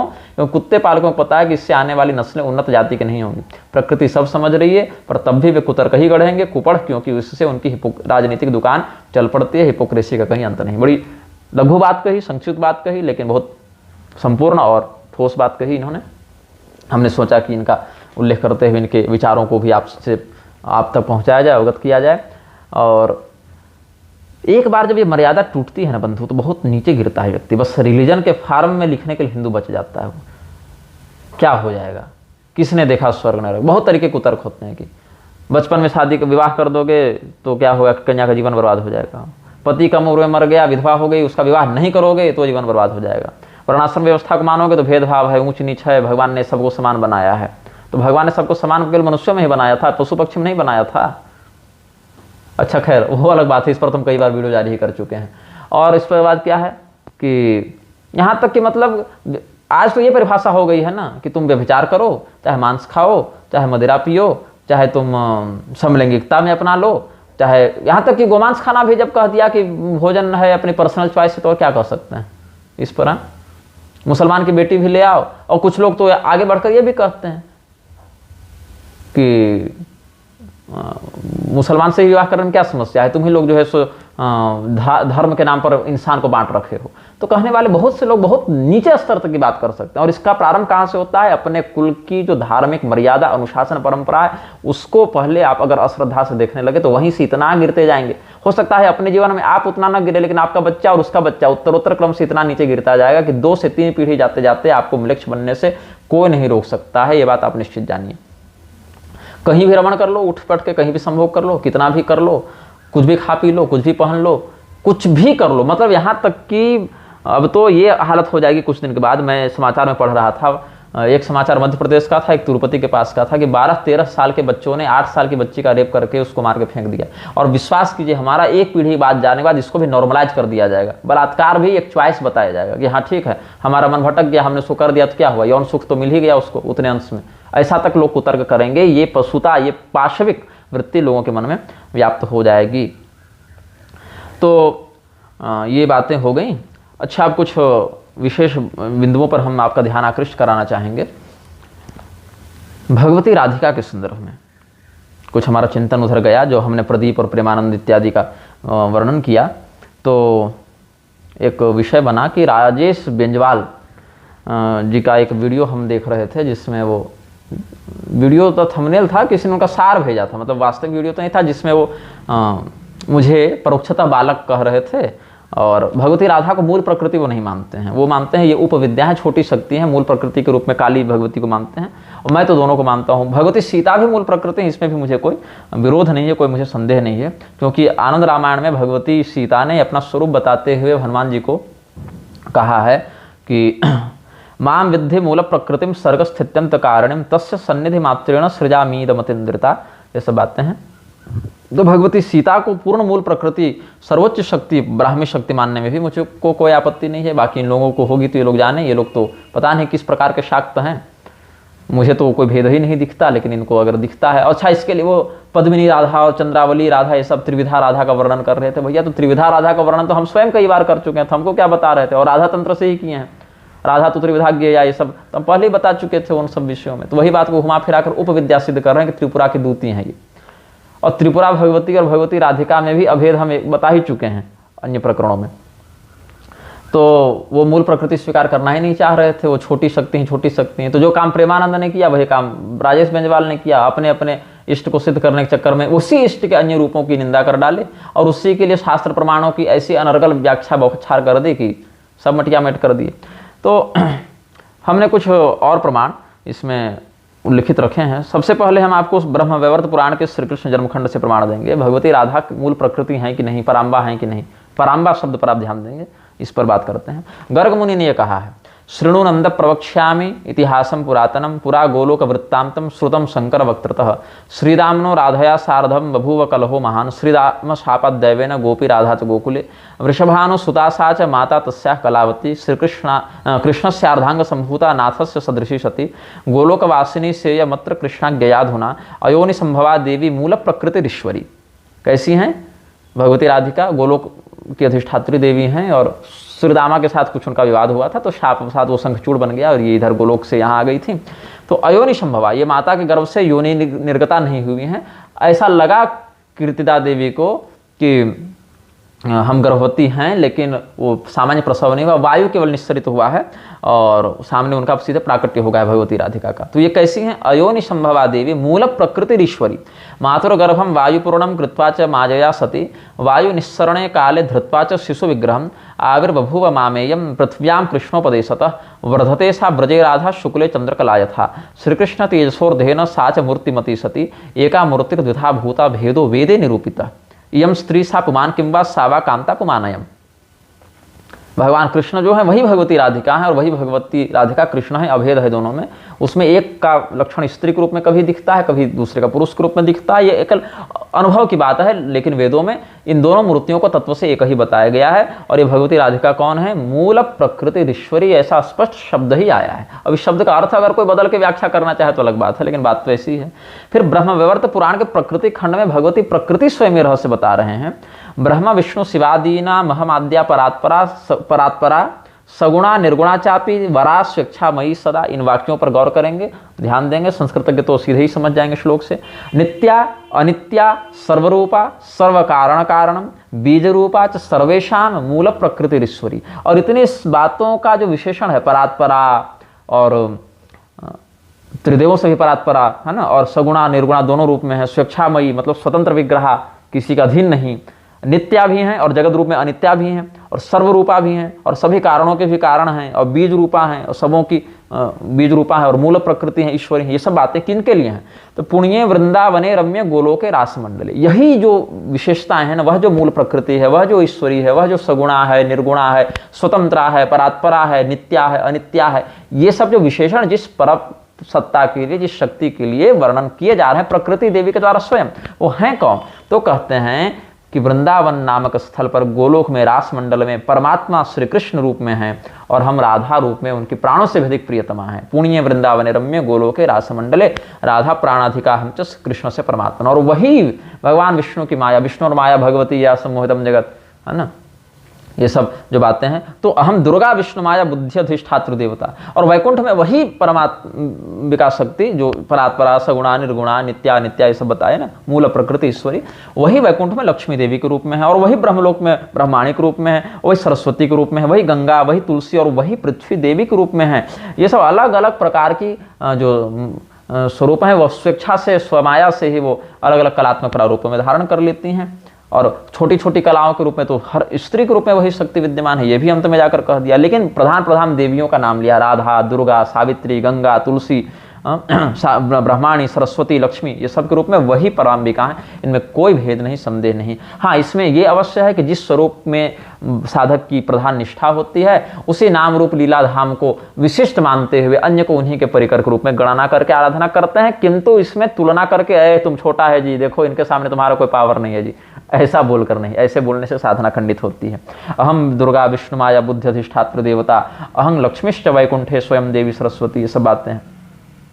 और ब्रह्मवैवर्त पुराण से तो बता दिए, नारद पुराण से देखिए आप, भगवती दुर्गा जो विष्णु माया सनातनी हैं और सभी देवियों के बीज स्वरूपिणी है, वो मूल प्रकृति ईश्वरी जो है, परिपूर्णतमा जो है, वो सब भगवान कृष्ण से कैसे उद्भूत हो रही है। एतस्मिन् अंतरे विप्र सहसा कृष्ण देहता आविर्बभुव सा दुर्गा विष्णु माया सनातनी देवी नाम बीज रूपां च मूल प्रकृति ईश्वरी परिपूर्णतमा तेजस स्वरूपा त्रिगुणात्मिका सहस्रभुज संयुक्ता नाना शस्त्रा त्रिलोचना या तो संसार वृक्षस्य बीज रूपा सनातनी।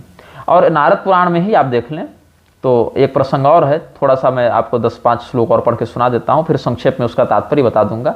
गोलोक वर्णनम सर्वम राधा कृष्णमयम तथा या तो राधा विधिसुते देवी देववरार्चिता सा स्वयं शिव रूपा भूत कौतुके नवरानने तदृष्ट्वा सहसाश्चर्यं कृष्णो योगेश्वरेश्वरः मूल प्रकृति रूपं तु दध्रे तत्समयोचितं विपरीतं वपुर्धृत्वा वामदेवो मुदान्वितः ध्यायेदहर्निशं देवं दुर्गारूपधरं हरिं या राधा शैव लक्ष्मीस्तु सावित्री च सरस्वती गंगा च ब्रह्मतनये नैव भेदोऽस्ति वस्तुतः पंचधा सा स्थिता विद्या कामधेनुस्वरूपिणी या कृष्णो राधिका नाथ स लक्ष्मी स प्रकृतितः स एव ब्रह्मरूपश्च धर्मो नारायणस्तथा एवं तु पंचधा रूपमास्थितो भगवानजः कार्यकारणरूपो सो ध्यायन्ति जगति तले तेन वै प्रेम संबंधो विषयी शिवस्तु राधेशं राधिका रूपं स्वयं सच्चित् सुखात्मकं देवतेजः समुद्भूता मूल प्रकृतिरीश्वरी कृष्ण रूपा महाभागे दैत्य संहारकारिणी सती दक्षसुता भूत्वा विषयेशं शिवं श्रिता भरतोर्विनन्दनं श्रुत्वा सती त्यक्त्वा कलेवरं यज्ञे हिमवतः क्षेत्रे मेनायां पुनरेव च ततस्तप्त्वा तपो भद्रे शिवं प्राप शिवप्रदा वस्तुतः कृष्णराधासौ शिवमोहन तत्परा जगदम्बा स्वरूपा च यतो माया स्वयं विभुः अतो एव ब्रह्मसुते स्कन्दो गणपतिस्तथा स्वयं कृष्णो गणपतिः स्वयं स्कन्दः शिवो भवत् शिवमेकं वदन्ति एके राधारूपं समाश्रितं कृष्णवक्षस्थलस्थानं तयोर्भेदो न लक्ष्यते कृष्णो वा मूल प्रकृति शिवो वा राधिका स्वयं एवं वा मिथुनम वापि न केनापीति निश्चितम। तात्पर्य केवल इन श्लोकों का यही है कि भगवान जो मूल परमात्मा है और उनकी जो मूल प्रकृति शक्ति है वही अलग अलग रूपों में शिव, गणपति, सूर्य अलग अलग रूपों में कार्य कारणात्मक विग्रह से प्रकट होते हैं और उन्हीं स्वरूपों के सापेक्ष उनकी शक्तियों के रूप में भी वह मूल प्रकृति प्रकट होते हैं। जहाँ कहीं दुर्गा के रूप में है भगवान कृष्ण ही दुर्गा, हरि ही दुर्गा के रूप में भगवान शिव के वामांग में बैठते हैं, भगवान शिव ही राधा रूप में भगवान कृष्ण के वामांग में बैठते हैं। ये सब बातें कही गई हैं इस प्रकरण में और ध्यान से मैंने धीरे धीरे पढ़ा है ताकि आराम से आप सुन सकें और इस प्रकरण के अर्थों पर चिंतन कर सकें।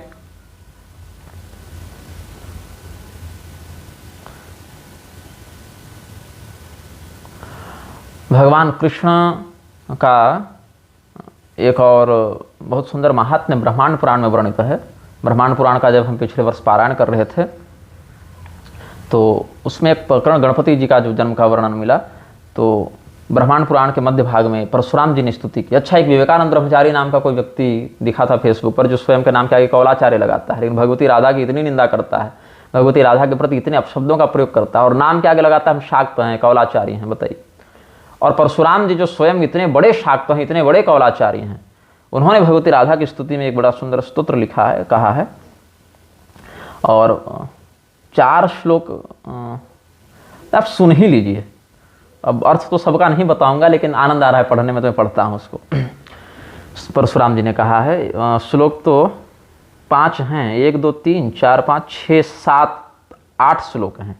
तो इसको आप ब्रह्मांड पुराण के अंतर्गत परशुराम कृत राधाष्टक भी बोल सकते हैं, 8 श्लोक हैं। तो और भगवती राधिका का आप शब्दों पर ध्यान देंगे ना, अर्थ तो बता नहीं पाऊंगा, बहुत थक गया हूँ पाठ कर करके। और आगे अभी और कुछ भी विषयों पर ध्यान मुझे देना है तो केवल पढ़ देता हूँ और एक दो भाव व्यक्त कर दूंगा। बाकी जो संस्कृतज्ञ हैं वो समझ जाएंगे और जो नहीं है वो शब्दों पर ध्यान देकर समझ जाएंगे। प्रकृति विकृति जातम विश्व में तद विधातुम मम क्रियदनुभातम मम कियदनुभातम वैभवं तत्प्रमातुम। प्रकृति विकृति जातम विश्व में तद विधातुम मम कियदनुभातम वैभवं तत्प्रमातुम। अविदित तनुभा नामा भीष्टवस्त्वेकधामा भवदथ भववामा पातु मां पूर्णकामा। यहाँ भगवती पार्वती जो है अपनी गोद में गणेश जी को लेकर बैठी हुई हैं और गणेश जी के जन्मोत्सव में बधाई देने के लिए राधिका जी आई हुई हैं गोलोक से। तो वही दोनों भगवती को देखकर परशुराम जी स्तुति कर रहे हैं, पार्वती जी को, राधा जी को देखकर।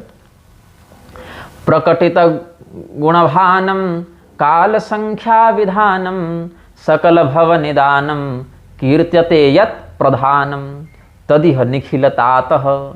निखिल संपूर्ण विश्व के जो तात हैं। संबभूवोक्षपातः कृत कृतक निपातः पातु मां मध्यमातः।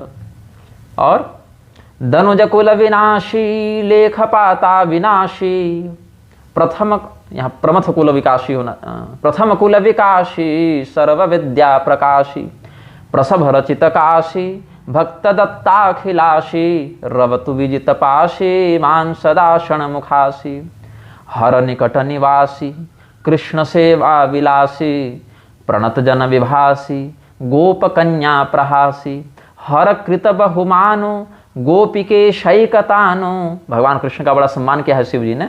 तो विदित बहुविधानो जायताम कीर्तिहानो प्रभु नियतमान मनायो नूतन भक्तांतरायो धृत दुरित निकायो दान दाता परायो। कुछ टंकन दोष लग रहा है इसमें। सकल गुण गरिष्ठो राधिकांके निविष्टो मम कृतम अपराधम क्षमतुमर्हत्वगाधम। ब्रह्मांड पुराण भगवती ललिता के त्रिपुर सुंदरी के रहस्य को समझने के लिए कितना उत्कृष्ट ग्रंथ है। वहाँ परशुराम जी भगवती त्रिपुरा के रहस्यवेत्ता हैं, उन्होंने भगवती राधिका के लिए क्या कहा है आगे के श्लोकों में आप देखें। 3 श्लोकों में भगवती राधिका का क्या वैभव वर्णित है, क्या मूल प्रकृति का ऐश्वर्य वर्णित है। या राधा जगदुद्भव स्थिति लयेश्वराध्यते वा जनैः शब्दं बोधयतीश वक्त्र विलगत प्रेमामृतास्वादनम् रासेशी रसिकेश्वरी रमण दृन्निष्ठा निजानंदिनी नेत्री सा परिपातु मामवनतं राधेति या कीर्त्यते। यस्या गर्भसमुद्भवो ह्यति विराड्यंस्यांश भूतो विराड्यन्नाभ्यन्बुरुहोद्भवेन विधिनैकान्तोपदिष्टेन वै सृष्टं सर्वमिदं चराचरमयं विश्वं च यद्रोमसु ब्रह्माण्डानि विधान्ति तस्य जननी शाश्वत प्रसन्नास्तु सा। विराट पुरुष के भी जो जननी है, एक तो विराट में ऐसे ही अनंत ब्रह्मांड सन्निहित है, उनकी भी जो जननी है वो भगवती राधिका है। उनके गर्भ से विराट का उद्भव हो रहा है। कितनी बड़ी बात कही है और आप लोग कहाँ उपविद्या में फंसे हुए हैं। पायाब्द्य सचराचरस्य जगतो व्यापी विभुः सच्चिदानंदाब्धि प्रकट स्थितो विलसति प्रेमांधया राधया कृष्ण पूर्णतमो ममोपरि दया क्लिन्नान्तरः स्यात् सदा येनाहं सुकृति भवामि च भवाम्यानंद लीलांतरः। बहुत अच्छा प्रसंग है। कभी ब्रह्मांड पुराण पर प्रवचन करने का सौभाग्य मिला। पारायण इत्यादि तो करते ही रहते हैं कि यही है। पारायण हमने सुनाया था, जिनके घर में मैं बैठकर ये रिकॉर्ड कर रहा हूँ वो कानकुब्ज हैं, ब्राह्मण परिवार से हैं और हमारे सहपाठी बाल्य सखा के माता पिता हैं। तो हमने उनका अपने मार्गदर्शन में यथासंभव शोधन 7-8 वर्षों तक करने के बाद उनको भगवती राधिका के मंत्र की दीक्षा दी थी। और फिर उन्होंने कहा कि हमें ब्रह्मांड पुराण का पारायण सुनाइए, तो उन्हीं को हमने ब्रह्मांड पुराण का पारायण भी सुनाया था।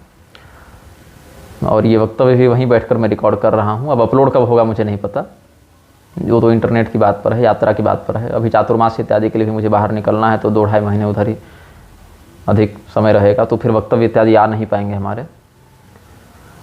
तो ये बात है, मैं यही कह रहा था कि भगवती राधिका छोटी हैं बड़ी हैं, काली भगवती छोटी हैं बड़ी हैं, इन सब बातों पर साधक को नहीं फंसना चाहिए। एक ही शक्ति है, एकैव शक्ति परमेश्वर से भिन्ना चतुर्धा व्यवहार काले, भृंगरिटी संहिता का वचन है। तो इस पर निष्ठा रखते हुए अपने इष्ट पर निष्ठा हो और उसी इष्ट के अन्य सभी स्वरूप हैं, विलास हैं, ऐसा चिंतन हो।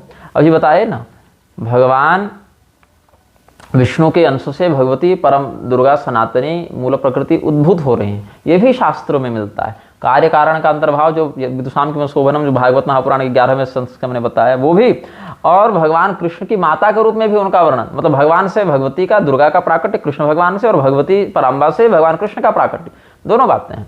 तो राधा तंत्र में भगवान कृष्ण को वासुदेव पुत्र ऐसा संबोधन किया है। हाँ, वासुदेव महाबाहो माँ भयम कुरुते सुत, ये सब कहा है। तो अच्छा, एक विषय इसमें मैं और जोड़ दूँ, राधा तंत्र अभी मेरे हाथ में है तो बता ही देता हूँ। कॉल रिकॉर्डिंग सीरीज थोड़ा सा मैंने बीच में रोक दिया क्योंकि बहुत लोगों की धड़कनें बढ़ गई थी, लेकिन वो फिर से जारी की जाएगी। और कॉल रिकॉर्डिंग सीरीज में एक आसाम के गौड़ीय भक्त थे जिन्होंने मुझे फ़ोन किया था। तो एक बात उन्होंने कही थी कि हरे राम महामंत्र की देवता अधिष्ठात्री त्रिपुरा देवी हैं, ऐसा उन्होंने कहा था। तो हमने भी कहा बिल्कुल सही बात है। इस रहस्य को वो जानते थे और हम जानते थे, तो हमने फिर आगे इसमें कोई चर्चा नहीं की। लेकिन बहुत से लोगों के संदेश आए, बल्कि एक फ़ोन भी आया था, तो मैंने उस फ़ोन में बात की और उनको इसका समाधान भी दिया। मैं भरतपुर में ही था, उसमें बयाना में था। तो मंच पर मैं जब आया, मंगलाचरण करने ही वाला था, व्यास पूजन हुआ, तो पांडे जी आए मेरे पास और कहे, गुरु जी एक फ़ोन आया था कि वो आपने कहीं त्रिपुरा देवी को बताया है क्या हरे राम महामंत्र का देवता? तो हमने कहा हाँ। तो बोले यार ये तो फिर भगवान कृष्ण का मंत्र है या विष्णु परक कोई होना चाहिए। हमने नहीं, वो तो विष्णु भगवान हैं उसमें, लेकिन वो किसी और रूप में भगवान विष्णु हैं। तो इन्होंने फिर पूछा कि इसका क्या उत्तर है। तो हमने कहा अच्छा मैं कथा से उतर लूँगा, उसके बाद आराम से वो जो प्रश्न करता है उनको फ़ोन करके इसका हम समाधान दे देंगे। तो हमने समाधान दिया, उसकी रिकॉर्डिंग भी रखी थी, लेकिन इतने सारे फ़ोन आते हैं कि वो रिकॉर्डिंग कहीं खो गई। उस समय खोजने पर मिलेगी, लेकिन अब उतना परिश्रम क्या करें, तो अभी उसी को मैं बोल देता हूँ। बात ऐसी है कि जो हरे राम हरे कृष्ण महामंत्र है, हरे, तो उसका दो प्रारूप शास्त्र में वर्णित है उसके। एक तो हरे राम राम राम हरे हरे, हरे कृष्ण कृष्ण कृष्ण हरे हरे, ये भी मिलता है। ये है कलि संतरणोपनिषद में, ये वैदिक प्रारूप में है। अब इस पर पुरी के शंकराचार्य जी ने और उनके बहुत से मान्य शिष्यों ने, अथवा अन्य परंपराओं में जो अच्छे सदाचारी महात्मा हुए जैसे स्वामी राम सुखदास इत्यादि ने यह कहा, अब पता नहीं किस आधार पर कहा, लेकिन कहा कि चैतन्य महाप्रभु जी ने, चूंकि ये वेदोक्त मंत्र है और सभी लोग इसमें अधिकारी नहीं हैं, इसीलिए इसको पलट दिया।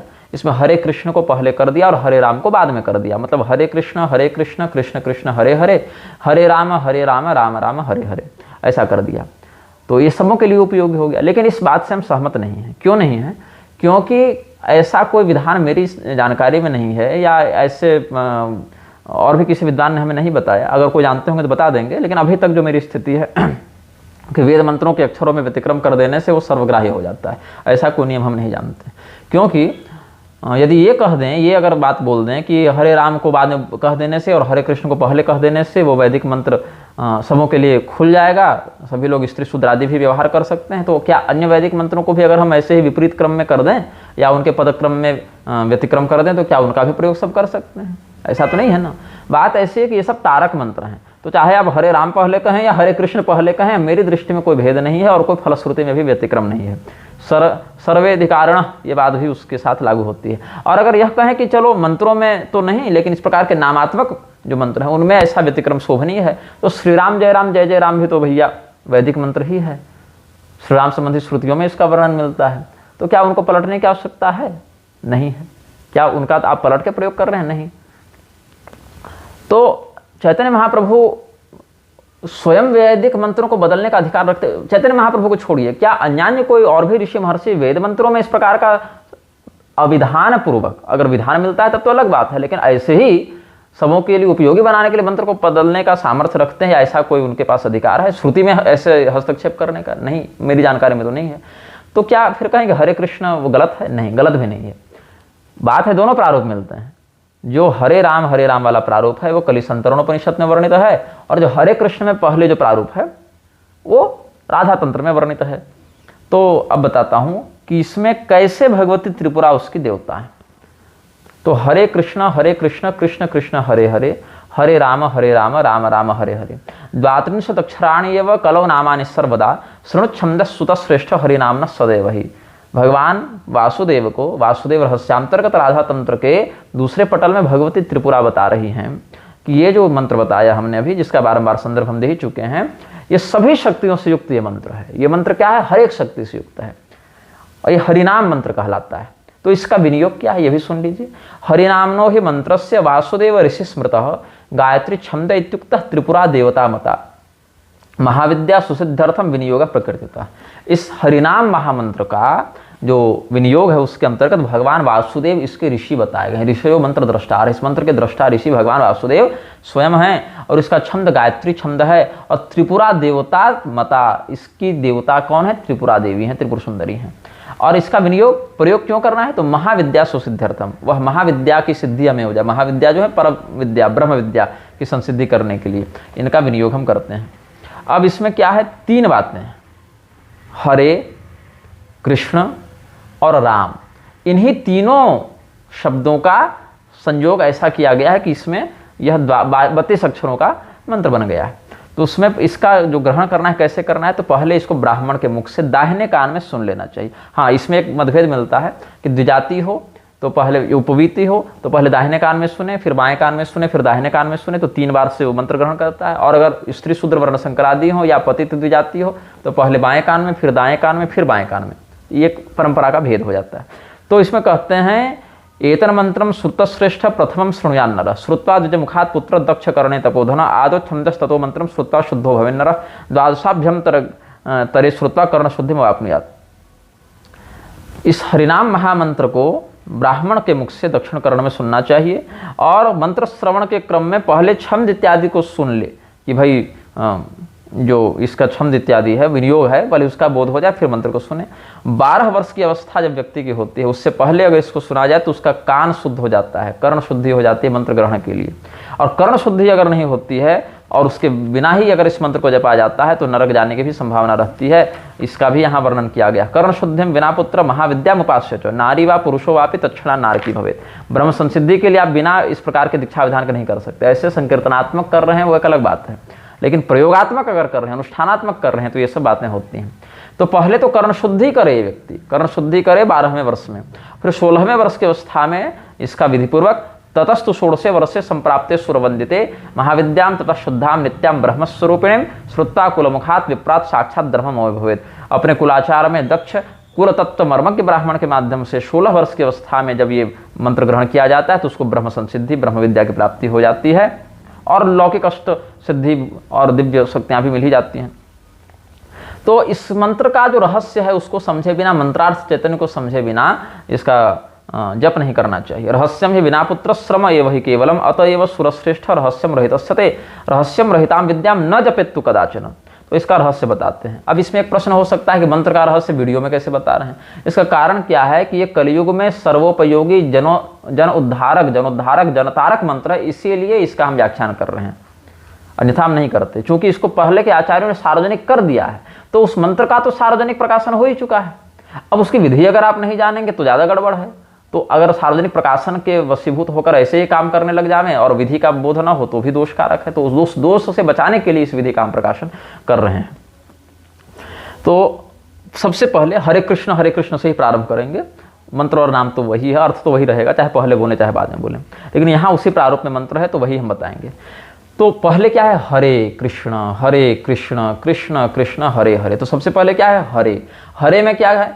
ह र और ए, तो हरे बन गया। तो हकारस्तु सुतश्रेष्ठ शिव साक्षान्न संशय रेफस्तु त्रिपुरा देवी दशमूर्तिमयी सदा एकारश्च भगम विद्यात् साक्षात् योनिम तपोधना।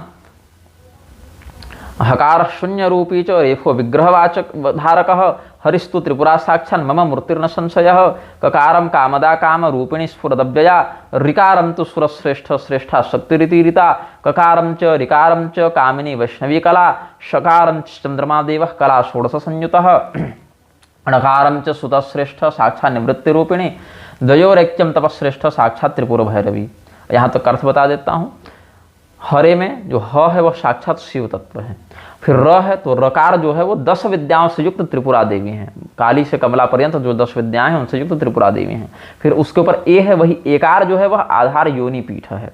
और ह र ए तो हरे बन गया। तो शिव तत्व, 10 महाविद्या तत्व और उनका आधार योनि पीठ। तो शिव शक्त्यात्मक संपूर्ण जो तत्व हो गया वो साकार ईश्वर हरे इस शब्द से लक्षित होते हैं। अब हरे से केवल भगवान विष्णु का अर्थ जो समझ रहे थे उनको भी ये रहस्य पता चल गया।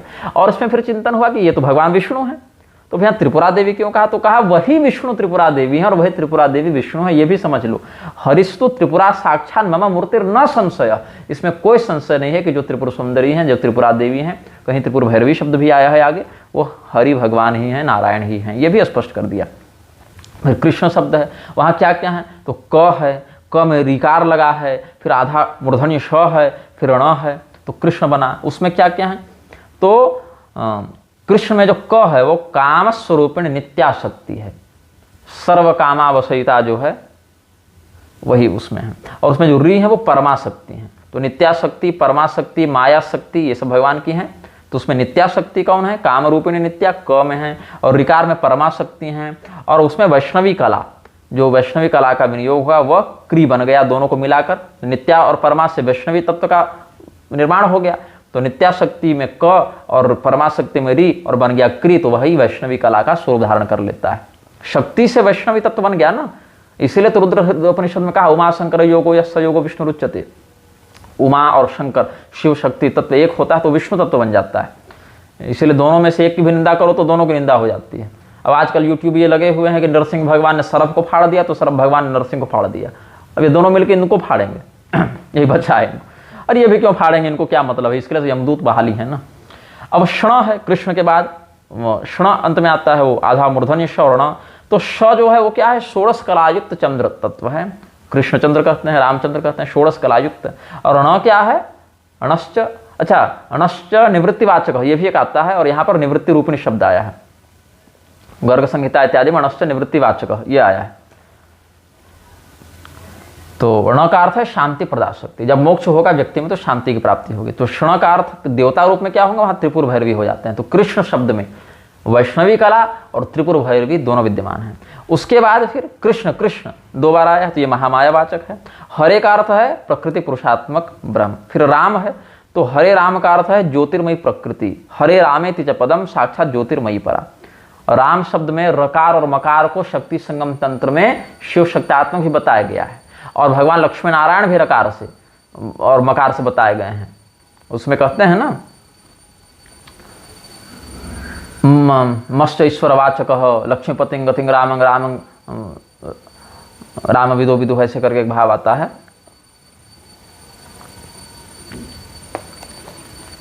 तो भगवान राम जो हैं वहाँ पर हरे राम जो शब्द है वो त्रिपुर सुंदरी वहाँ पर र के रूप में विद्यमान है। और नित्य शक्ति जो ज्योतिर्मय नित्य शक्ति है वो मकार के रूप में विद्यमान है। और त्रिपुर सुंदरी और जो नित्य शक्ति ज्योतिर्मयी स्वरूपिणी जो नित्य शक्ति हैं वो जब दोनों एक साथ आते हैं, इतने फ़ोन संदेश आते हैं कि क्या करूँ मैं, ध्यान इधर उधर हो जाता है। तो ये जो नित्य शक्ति हैं त्रिपुर सुंदरी के साथ मिलकर राम इस शब्द का करते हैं। तो पहले इसमें कहते हैं कि ये वैष्णवी हरिनाम दीक्षा जो है सभी दीक्षाओं में प्रधान बताई गई है। और इसका जो है सदगुरु की कृपा के बिना जपने से करोड़ों वर्ष आप जप लें लेकिन लाभ नहीं होगा, घोर नरक में भी जाना पड़ सकता है। ये भी बातें हैं। तो ये जो 16 नाम है और 32 अक्षर हैं, इसमें जो अधिकारी जन हैं वो आगे पीछे ओंकार लगाकर जप करेंगे तो 34 अक्षर हो जाएंगे। आद्यंते प्रणवम दत्वा चतुस्त्रिंश धनुत्तमम, ये बात भी कह दी गई। और जो ब्राह्मण क्षत्रिय वैश्य शूद्र हैं वो इस परमाक्षर हरिनाम को सुनकर जो है दीक्षा लेकर ही इसका जप करें। और अगर कोई सदाचारी ब्राह्मण न मिले तब तो दिक्कत है। और उसका में फिर और भी बटपत्र इत्यादि पर लिखकर उस मंत्र को पूजित करके ग्रहण करने की बात आती है। तो ये सब बातें जो हैं सो अलग अलग परंपरा में तंत्र आदि में वर्णित हैं। राचेति लक्ष्मी वचनो मश्चाप ईश्वर वाचक। रा शब्द से लक्ष्मी का और म से लक्ष्मीपति का वाचन होता है। तो लक्ष्मीपति गतिंग राम प्रवदंती मनीषिण, रामंग प्रवदंती मनीषिण। या रा शब्दो विश्व वचनो मश्चाप ईश्वर वाचक, विश्वनाथ को भी राम कहते हैं। तो विश्वानाम ईश्वरो यो ही तेन राम प्रकृतिता। रमते रमया सार्धम तेन रामम विदुर्बुधा, रमाणाम रमण स्थानम राम राम विदो विदुः। ये सब बातें शब्द कल्पद्रुमकार ने अलग अलग ग्रंथों से संकलित करके वर्णित की है अपने ग्रंथ में। तो इसमें ये बात है कि शूद्र और शूद्राणी से इस मंत्र को ग्रहण नहीं करना चाहिए, स्पष्ट है। आजकल इस्कॉन वाले बहुत से लोग हरे कृष्ण के मंत्र बांटते फिर रहे हैं, गुरु बनते जा रहे हैं सभी लोगों के। प्रभुपाद ने एक अलग बौद्धिक आतंकवाद फैलाया, उसके चले और बौद्धिक आतंकवादी बने जा रहे हैं। ये विदेश में जाकर वृक्षों से मिल गया प्रभुपाद, और उसके बाद भगवान के सिद्धांत को विकृत करने के लिए इसने बहुत से दुष्प्रचार किए। लोग कह रहे हैं भगवान का नाम ले रहे हैं तो अच्छा ही कर रहे हैं, लेकिन नहीं, स्पष्ट मना है। हरे कृष्ण मंत्र का जो विधान है उसमें क्या कहते हैं, श्रुत्वा शूद्रोपि शूद्राणिया विद्याम वा मंत्रमुत्तमम कोटि वर्षांत समादाय और प्रतिगच्छति। जो है शूद्र से दीक्षित होना अथवा शूद्र किसी और दूसरे शूद्र से दीक्षित होना, दोनों मना है। हरिनामार्थम दीक्षाम वा यदि शूद्र मुखात प्रिय अकुलाद यस्तु गृहिणीया तस्य पाप फलम शृणु श्रुत्वा शूद्रोपि शूद्राण्या विद्याम वा मंत्रमुत्तमम कोटि वर्षान समादाय और प्रतिगच्छति। और मंत्र देने वाला और लेने वाला दोनों नरक जाते हैं। अपि दातृप्त गृहीत्रोर्वा द्वयोरेव समम फलम ब्रह्म हत्यामवाप्नोति प्रत्यक्षरमिति ऋतम शृणु पुत्र वासुदेव प्रसंगाद वचनम मम। तो ये हरे राम मंत्र का जो रहस्य है वो हमने जितना संभव था उतना बताया। इसीलिए फोन पर उन्होंने कहा कि त्रिपुरा देवी इसके अधिष्ठात्री हैं, तो हमने भी हाँ कहा। अब इस एक पंक्ति में वो भी समझ गए, हम भी समझ गए, लेकिन जो नहीं समझे वो प्रश्न किए, उनके शमनार्थ हमने इतना बता दिया है। इस्कॉन वाले ये सब मंत्रों की मर्यादा को बेचते खा रहे हैं। तो महिषमर्दिनी तंत्र में कहा ही गया है कि ये सब अधम वैष्णवों में आते हैं जो भगवान के नामों को इस प्रकार से बेचते हैं और अपना बाजार खड़ा करते हैं। तो ऐसे मूर्खों से सावधान रहें। भगवान का नाम परम पवित्र है, आप उसको बिल्कुल जपें, उसको जपने से ही तो आपका उद्धार और पुष्ट होगा। लेकिन कम से कम शास्त्रीय मर्यादा का पालन भी करें, और शास्त्रीय मर्यादा से ही उसको ग्रहण करेंगे तो वह मंत्र आपके लिए वरद हस्त अपना रखेगा, वो फलदायी होगा। ऐसा हमारा चिंतन है। बहुत से विषयों पर आज हमने कहा। और उसके बाद एक मेरा वक्तव्य 22 तारीख, अंग्रेजी तारीख से 22 तारीख, ऐसे देखें तो श्रावण मास के प्रथम दिवस में एक निर्गत किया जाएगा कायस्थों के ऊपर। तो वो वक्तव्य बाद में आएगा। अभी कल से हमारे प्रवचन इत्यादि आएंगे, तो पहले प्रवचनों को सुन लें। अगर समय हो और न भी सुने तो आपकी इच्छा, मैं कोई दबाव तो नहीं डालूंगा। और फिर 22 तारीख को एक वक्तव्य आएगा। उसके बाद कुछ दिनों का हम विश्राम लेंगे, क्योंकि व्यस्तता अधिक रहेगी साधनात्मक चातुर्मास्य आदि की, तो कोई हम अलग से वक्तव्य जारी नहीं कर पाएंगे। बहुत होगा तो यही होगा कि कॉल रिकॉर्डिंग इत्यादि में किसी प्रश्न का समाधान हम किए तो उसी को हम आप लोगों के सामने सार्वजनिक कर देंगे। और बहुत कोई वैसी आपत्ति स्थिति आएगी तब देखेंगे समय अनुसार, लेकिन अभी की स्थिति यही है। आप सबों के मंगल की कामना के साथ श्रीमन नारायण हर हर महादेव नमः शिवाय।